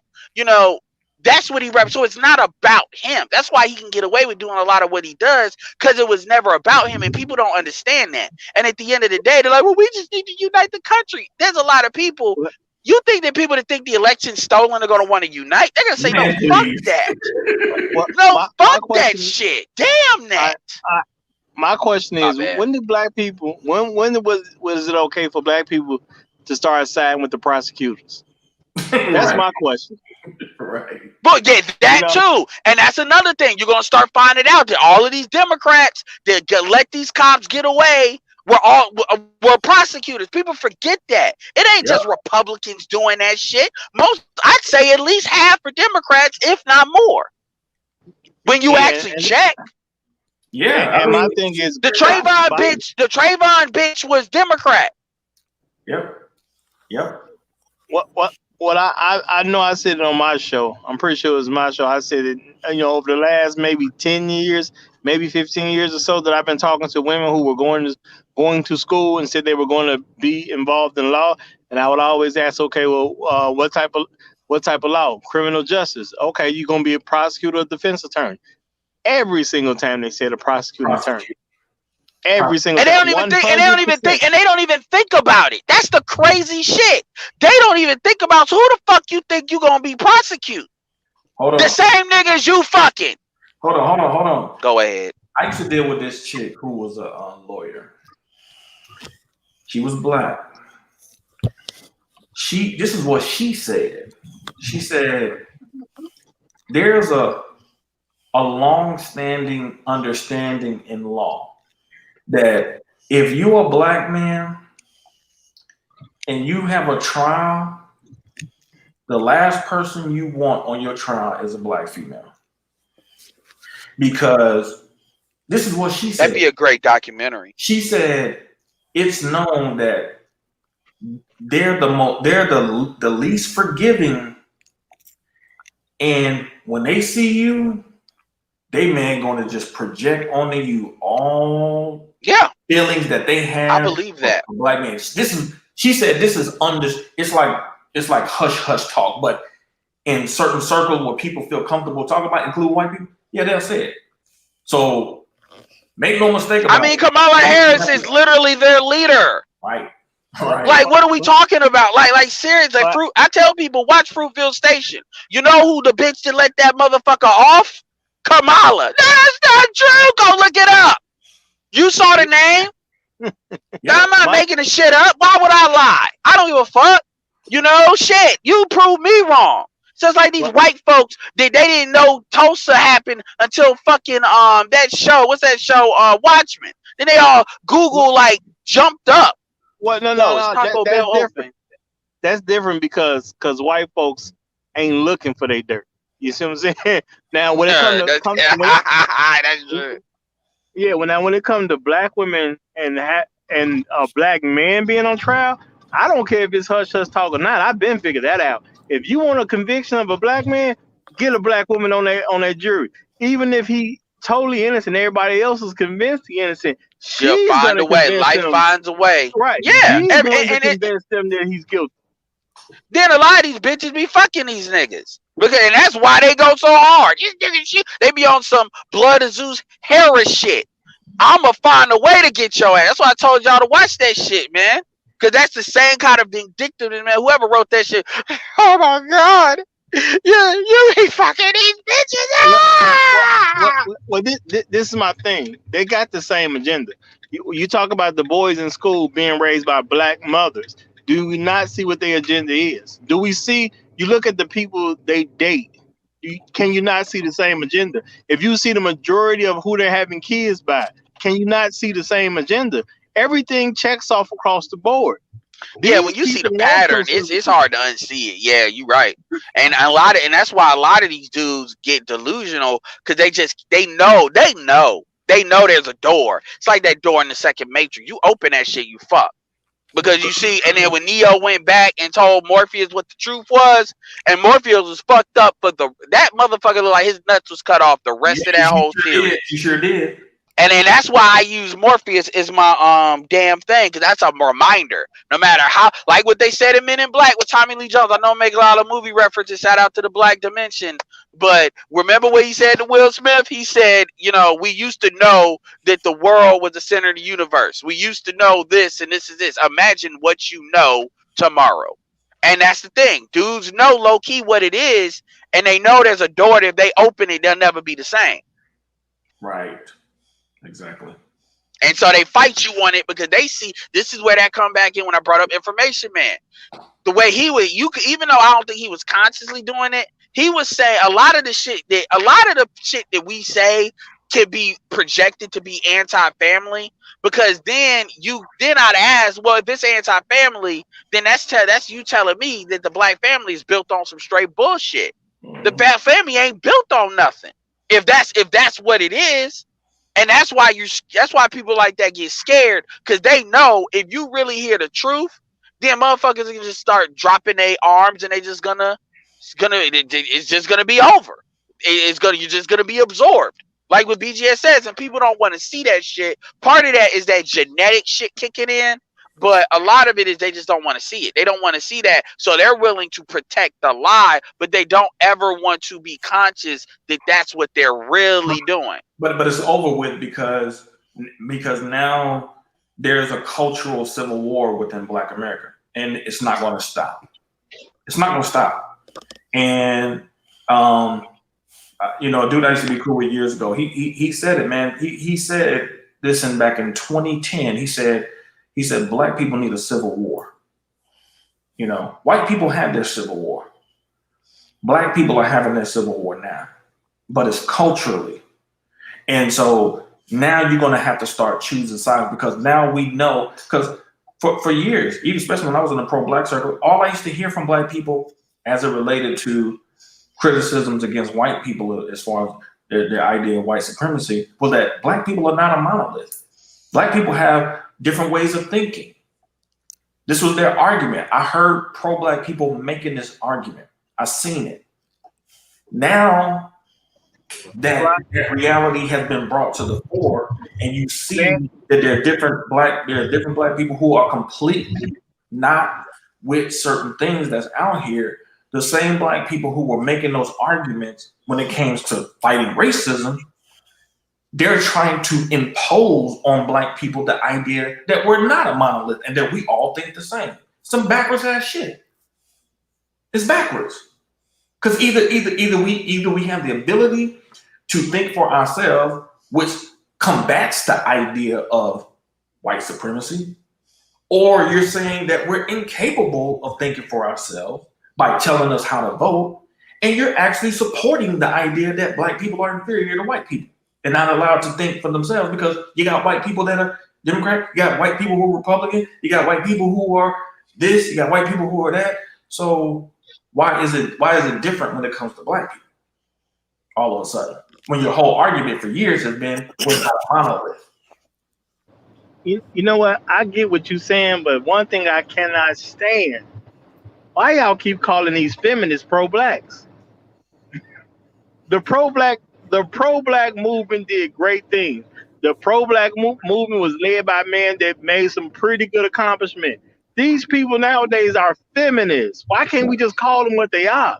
Oh yeah, well they use because I saw that's the reason, that's one of the main reasons why I left the pro-black stuff was because I saw that it was feminism. It was just feminism with a dashiki on it. It was very shrewdly hidden. You know what I'm saying? The way that it was put forth. So yeah, it ain't truly hating no more. It was truly hating back in the day. Now it just ain't. Back in the day when I was on. Yeah. No. My point is to wake people up. Let's call them what they are. They feminists. Yeah, that's why I talk about the gynocracy. Yeah, it's a lot of people who are using the term pro-black to garner sympathy.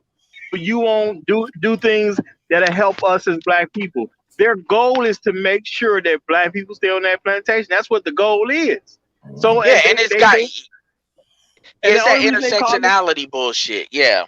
What is what I'm saying? The whole purpose of them calling themselves pro-black is the same thing as like politics back in the day. You call yourself the exact opposite of what you want, so you can mingle with the people that want something that you don't want, so you can get in control of those people and help them get you to exactly what they don't want. And that's what they've done. And you know that's true. Because if you look at how a lot of these women are go along and get along types, like the first thing you ask, this is how you know you're dealing with a feminist, is you ask them, when have you ever really even, like, y'all talk about intersectionality, all this. I ain't never heard y'all have a drag out argument. Edward, shut the fuck up, man. Edward, you a bitch. Edward, fuck you. Who is that? Who is that? Edward, you a bitch. I hate you, Edward. Let him play it. You a bitch. Don't take him down. You're a bitch, Edward. Fuck you, you hoe. You're a bitch. So that's about 5 words. You got 6 for me? Hey, I'm tired of hearing your ass on these motherfucking panels. You sound like a bitch. You're a bitch. Hey, so what? Hey, yo. So what you gonna do about it? You gonna shut me up? Are you serious, guy? I told you 3-4 different times to shut your bitch ass up, nigga. So I'm not gonna shut up. I'm not gonna shut up. So what are you gonna do about it? I've been waiting for you. You like the guy. You like the goddamn like Candyman, bees in your mouth. You come every 3rd moon. That's what you sound like. You don't put your own fucking stream up, bitch. Wait a minute, is this real or is he joking?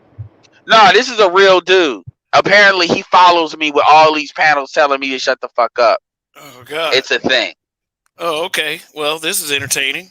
Welcome. Hey man, yo, I really want you to send me a picture. My email is edwardanderson300k@gmail because I want to give like an icon mascot for you, you know, to give kind of a face of all the trolls. You probably one of the ones to keep disliking my video like 2 or 3 times somehow. You're a bitch, boy. You're a bitch ass nigga. Ooh. All right, so you're not gonna do. So guess what? You're not gonna do shit. So what does that make you? What the fuck just happened? No, this dude follows me in different. Like this is how you know I'm doing something. Yeah. This is what happens when you talk about the gynocracy. Niggas go crazy like this. He's a walking nigga moment. I was gonna ask him a few questions, see what he was about, or why he stayed longer than he usually does. All right. Well, Malcolm Williams. Okay. He waits in the bushes and he jumps out with telling me I'm a See Malcolm in the middle.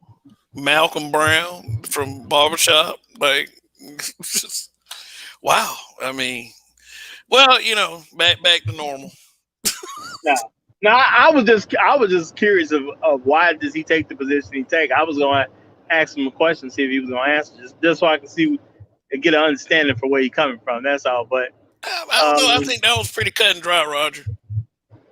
No, It was like, I mean, I heard him call Edward a name. I just wanted to know why he was calling him those names. That's all.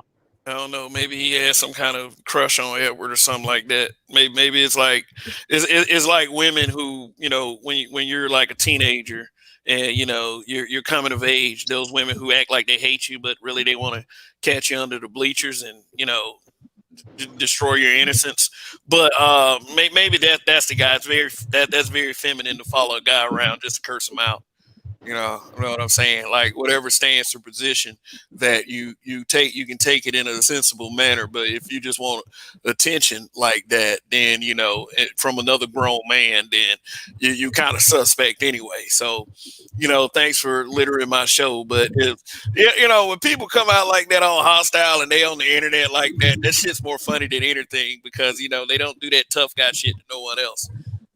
Somebody you can't see and can't touch. That's ridiculous. I mean, that shit. I mean, he says the same thing over there, and I'm like, dude, like, how? I'm just a dude on the internet. Like, when you really break down what that is, it's like you gotta imagine all the energy that you put into some shit like that. Saying you don't like hearing me. Like, for instance, there's people that get on my fucking nerves. Guess what? I don't get on their channel telling them what I think. It's funny to me. It's sad. Edward, hold on now. You can't just brush past that. You obviously hurt that man feeling some kind of way. You did something. Yeah. I rub people the wrong. It wouldn't be the first time. I rub people the wrong way sometimes, man. Damn near every chick that I've ever fucked have said they hated me first. I just got used to it. No, I know, and I'm responding, but I'm dead serious about what I just said. Damn near every chick that I ever fucked, like I didn't like you at first. Wait a minute, though. Let me just make sure I'm straight on it. This guy actually followed you around from channel to channel just to say something? Yeah, he's been on BGS's shit. I think he was on your shit. No, it wasn't your shit. It was BGS's shit. Art of Igmores is where he usually at. And then for him, look, Kevin, your channel ain't like, the fucking New York City. So if he really looking. If he's following me, that means he's gotta be subscribed to me, because the only way he would know I'm here is because I shared your post on my post shit. So he subscribed to me. I just came to say fuck Edward ain't shit. Yeah, why you think I use my middle? Why you think I use my middle name on this shit? Edward is my middle name. It's not my first name. Well, I guess if you put a video out, you guaranteed at least one view. Hey, I ain't gonna lie though. I don't mean to change the subject, but have y'all seen that Blood of Zeus? Yeah, I seen that shit. I watched it. It was lit. That was a black woman for sure. But I am very curious as to what the fuck happened, because a nigga just popped up. So Ed got a fan. You got somebody in love with you. I mean, you gotta rewind it like 2 minutes, and you'll see. This dude like, fuck you, Edward. You a bitch. You a hoe. I need you to stop talking, nigga. Nigga, you in my dreams, nigga. So can we get a battle royale? I thought he was joking at first. Like, I thought this was going to be somebody else. No, this is the thing. This is like the 8th time. Yeah. Nope. Yo, I get it, because the way I responded because I'm used to it now. It's just like a dog. When a dog just start barking like out of nowhere, and you think it's going to kill your ass, and it be like, yeah. Nah, that's just what he do. I know he foaming at the mouth, but don't worry, he doesn't bite. He said he was gonna beat you up and eat your firstborn children. Yeah, who would that nigga? Who would that nigga be on fucking Blood of Zeus? He be that demon, the nigga. He did what he did. Like, yeah, and then Harris said, "Let me show you who the fuck you are and what the fuck you did." Knowing good and well that she instigated, and that's what made it so bad. I ain't trying to tell the whole story, but when Zeus came in and said, the shit she make you do, I just give to you. Let me tell you what the fuck that bitch did, and you working for her. And that's literally the guy. That ain't the gynocracy. I don't know what the fuck is. This is the fuck you doing. And then he tried to fight it the whole way too. He said, you know, y'all got to see the show. That's all I got to say. Y'all got to see that show. That shit's good. Anyway. Yeah, Star Trek Discovery is getting better too, man. If you want to see what a likable black woman looks like, you know, look at her in the first season. Like, just look at 3 episodes and then compare her to what she is now. I was like, oh, they actually so they do know how to make a black female likable. Okay. Anyway, go ahead, y'all. This diversion was brought to you by Niggas Ain't Shit. Yeah. Y'all feeling good tonight? It's a lovely Friday. NiggasAin'tShit.com. Okay, see, Donnie, when Donnie's here, it's always got to be some you ain't shit for watching. So we gonna. I mean, I ain't trying to take you, Kevin, but I'm curious because I brought this up before. So about Cardi B getting a shoe deal.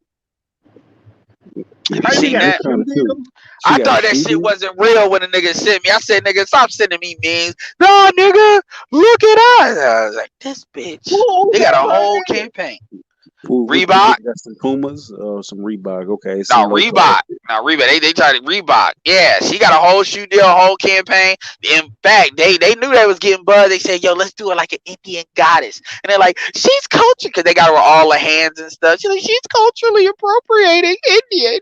I said, we better give Kamala a call to check that shit. You know, that's you can. Yeah. I heard Cardi B is 1/4 Indian. It's all right. She running for what office? She running for whore office. Shit, she might be whore attorney general. She negotiates the prices on tricks and robberies and drugged tricks who get robbed. She negotiates all that. Hey, everybody. Hey, Roger, 1 second. Hey, I got the audio playback.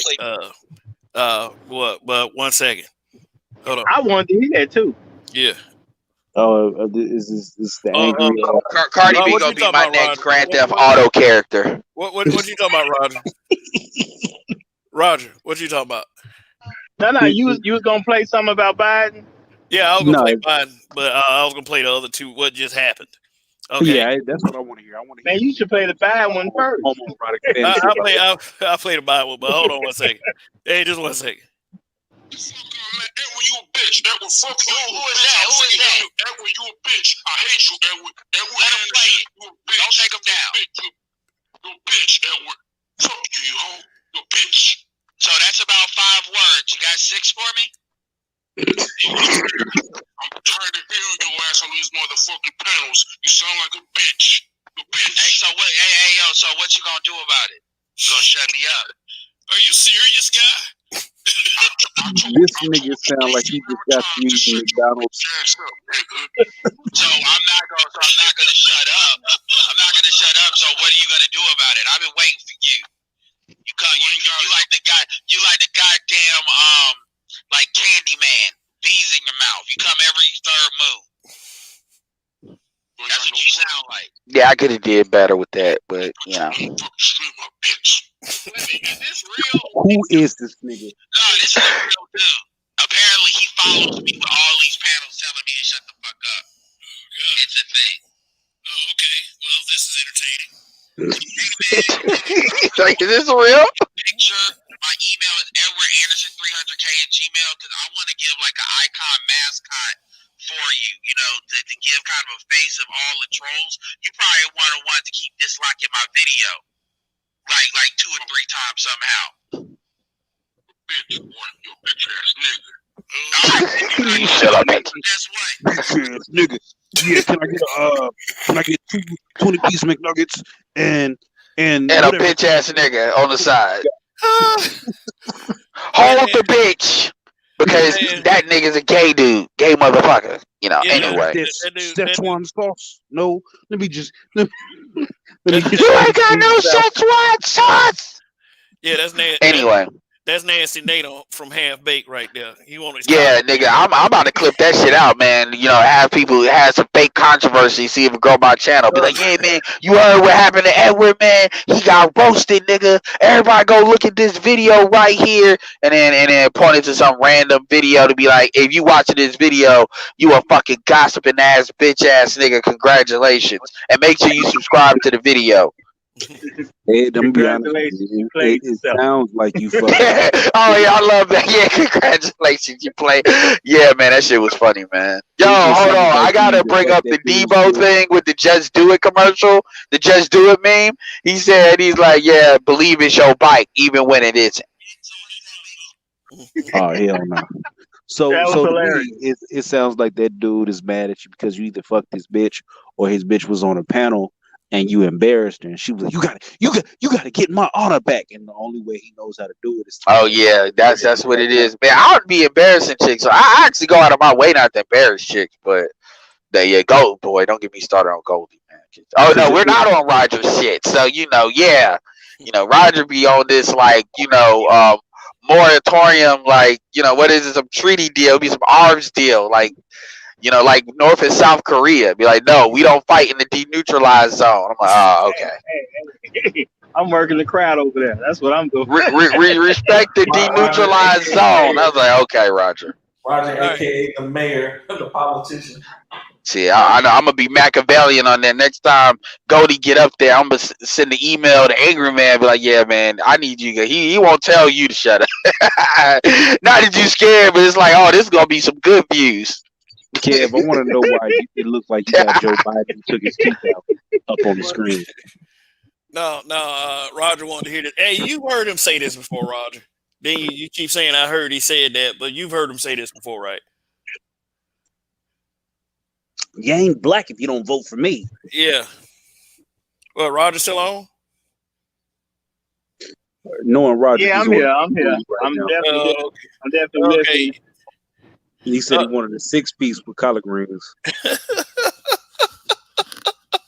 Okay, but it's basically like this is who the majority of black people voted for, and want to turn against other black people. Not forgiving black people, especially black men. This is your president-elect, Joe Biden. A problem figuring out whether you're for me or Trump, and you ain't black.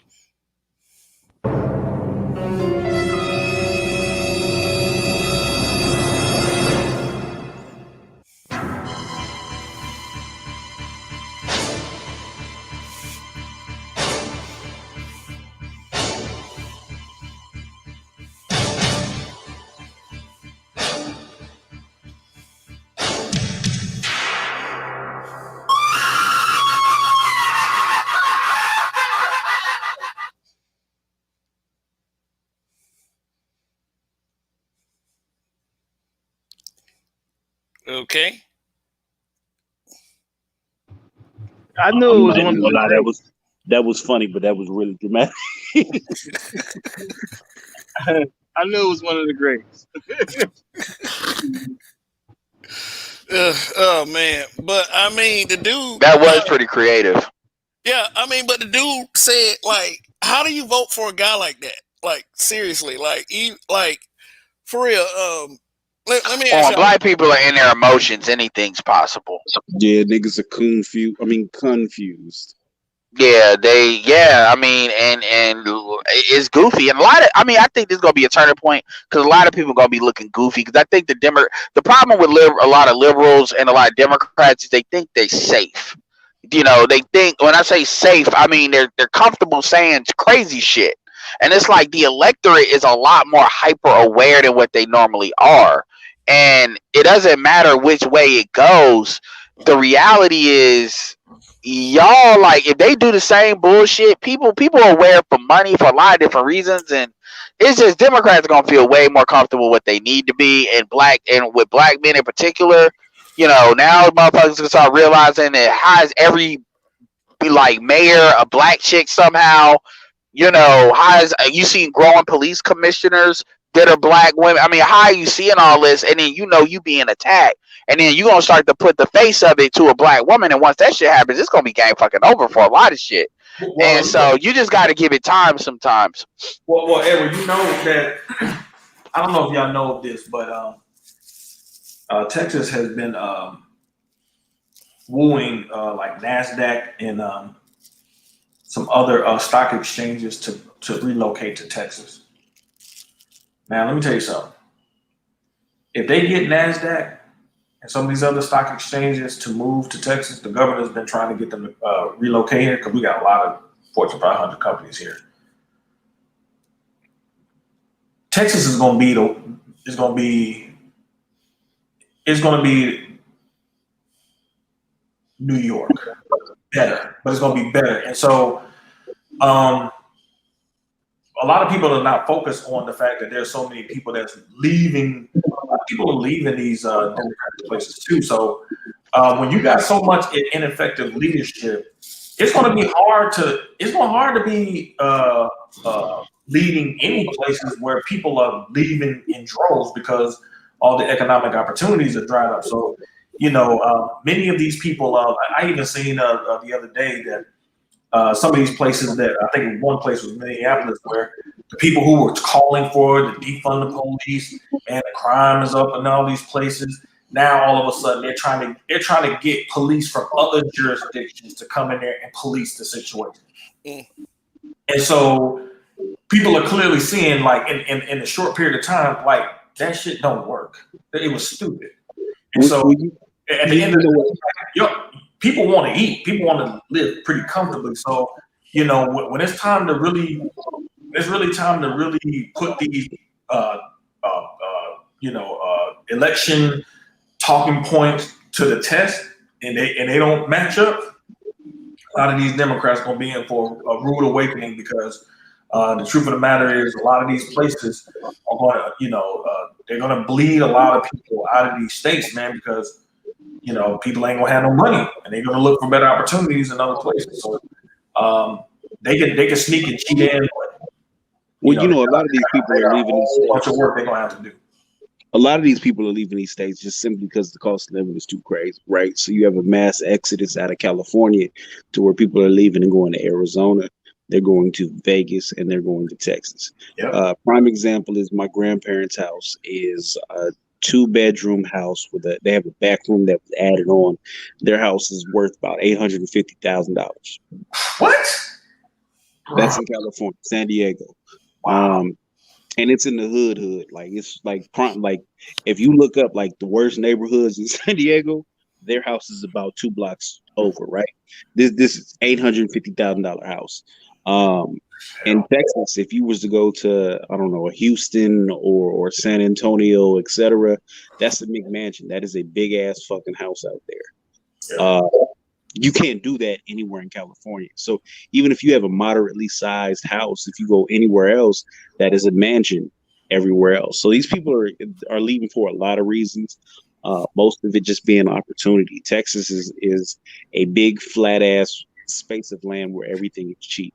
Yeah. People try to downplay how cheap it is to live in Texas. It is cheap as shit to live in Texas. It really is. That was one of my bases for my job. I really debated on moving to Texas. I can't get jiggy with the South. Maybe if it was Houston, but Dallas was the area we were supposed to go to. I just couldn't go with it. I lived in Alabama before. I lived in Georgia, and I live in Texas. Texas to me is not the South. To me, it's more West. To me, the feel of it, it's more West. It doesn't have that feel. It doesn't have. Before I came here, I would have never thought I would have loved this place. Based on what I saw on TV and stuff like that, I would have never thought I loved this place. I love this place. Yeah, it's a beautiful place. It's no state income taxes. Very business oriented type environment. I mean, damn, Elon Musk moved Tesla from California here. So the business environment, the business climate, man. If you can't make it in Texas, it just ain't in it for you to make. Like, because it's so easy here. It really is. Yeah, no, I believe it. Austin, Dallas is finna blow up. Austin is one of those places to where people just love to be at, and realistically, I just bought a house in a state in the West, just because I know it well. But realistically, we looking at moving back towards the Texas area, at least buying a house out there, just because the potential of growth is insane. Yep. I own property in Texas, but it's not.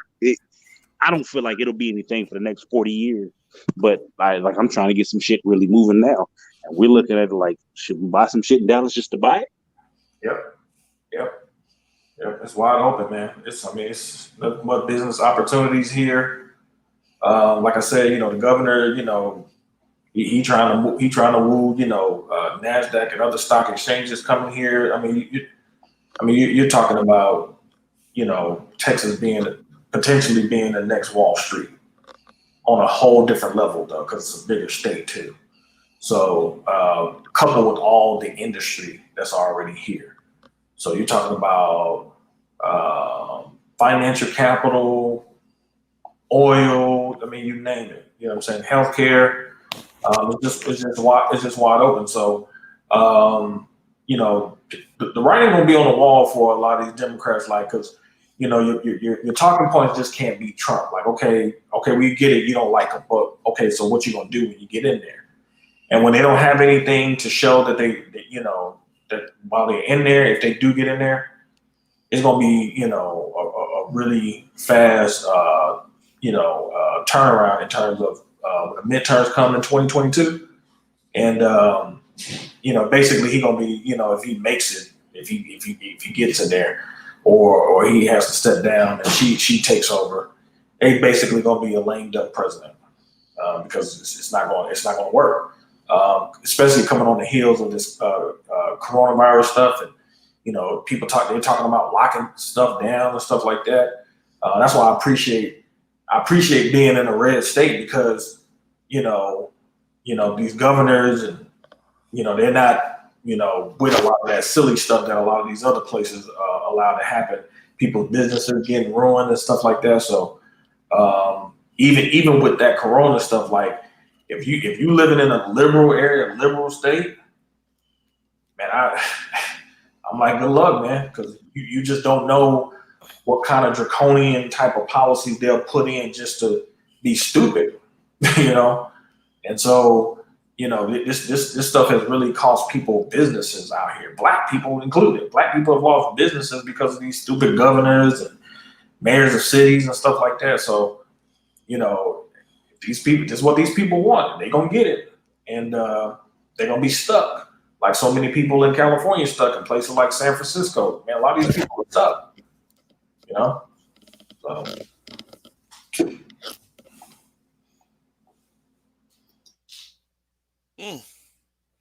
Okay. I didn't ran out of time myself now, so I'm gonna have to get ready to get on up out of here. But great to see all you young cats, and I hope to see y'all around in the future. All right. All right. Long live. I was trying to say, shout out to Rael, of course. Shout out to Rael. Shout out to Rogus Billmonger in the chat. I can't see other people in the chat right now because I'm doing this off my phone. But long live the habitual line steppers. I'm gonna holler at y'all later. Mic check 1 2 1 2. All right, I'll let you later, Raj. Roger. Radio, Raheem, Roger with a D. Yeah, thanks for coming by, brother. Boy, I swear for God, if I could just throw a virtual bowl upside this dude's head with that Roger with a D stuff. Do y'all understand how messed up it sounds to say don't put a D in my name or don't keep that D away from me or anything like that? Like, there's no way to really address real name is Rogerio. Roger. It is what it is. All right, y'all. All right, man. Long live the habitual line steppers. Yeah, we're nearing the 4-hour mark, and it's been a long day. But I'm here tomorrow night and Sunday night for the viewing audience. So just come back and check me out. But if you haven't, please subscribe to the channel. I'm going to start, taking final statements right now. Whoever want to go first. Donnie, I know you were here for a short time, but thanks for coming by. Anyway, brother, Oh I know yeah, you I'm on, here I for know you on I'm here daddy for the duty. foolishness. Yeah. So, Yeah, no, check me out. You ain't shit for watching. Uh, you listening? Guess what? You ain't shit for watching it or listening or however you want to put it. I appreciate you, Kev. This Friday, Saturday, Sunday slot got motherfuckers going.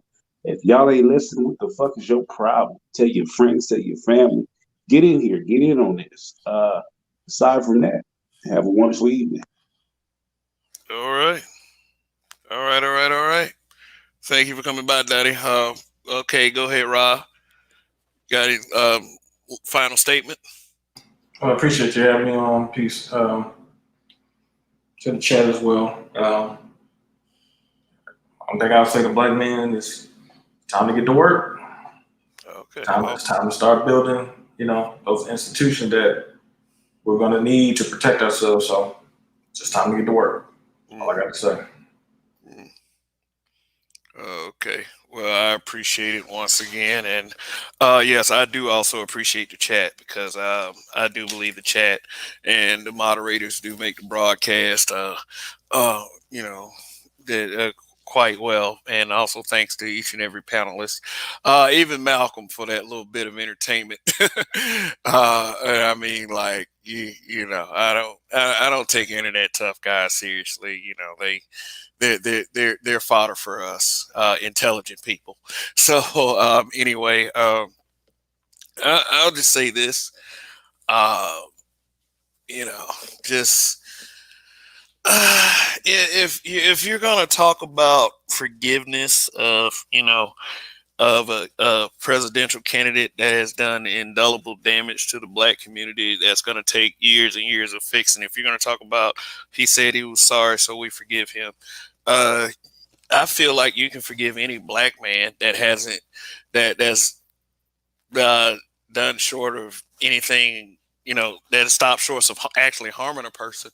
I mean, words don't really do anything, but it seems to me that we're more mad at the words and the talking points and the facts and logic that black men do, say and do, than we are when you're so-called Pookie or someone that actually does things to destroy the community does something. Is we have this thing where it is like if black men take the lead, like everyone says that we should take the lead, then there's this gigantic problem with it. And I do acknowledge that one thing is that we don't take ourselves seriously as black people. It's like we seem to want validation from other races in order for anything that we say to be taken seriously. Like, somebody else has to sign up with us in order for us to take the person's, take a black person's word for it. And really, that's some sad shit. And with black men, it's like it's not taken even more seriously because of these narratives that are put out here. And the narratives are constant. And there's this constant pretending like those narratives don't exist. So this is basically not saying this is the only reason why black men get together on these platforms to talk about these kinds of things because of a tit for tat. Because tit for tat, saying that is tit for tat really diminishes and demoralizes the actual great conversations that are had in these spaces. But there should be some men out here that combat the narrative. And, that's not the only thing that I do on this channel, but it's one of the things. But, I also have a collective of black men that do think the same. And we do want to turn this around so we can, so we can move forward and start to improve and to build. But as long as we have this apparent dissension, this infighting and this indoctrination that keeps killing the spirit of what it actually means to be black, then there are always going to be problems. Now, me personally, I'm instilling as much appreciation for blackness and self in my daughter as I can, because I don't want her to be like what I feel the majority of our community is, if it is in fact a community. This sounds very, very harsh, but a bunch of programmed sheep. I feel like that the people who are really on some real shit, our numbers are becoming fewer.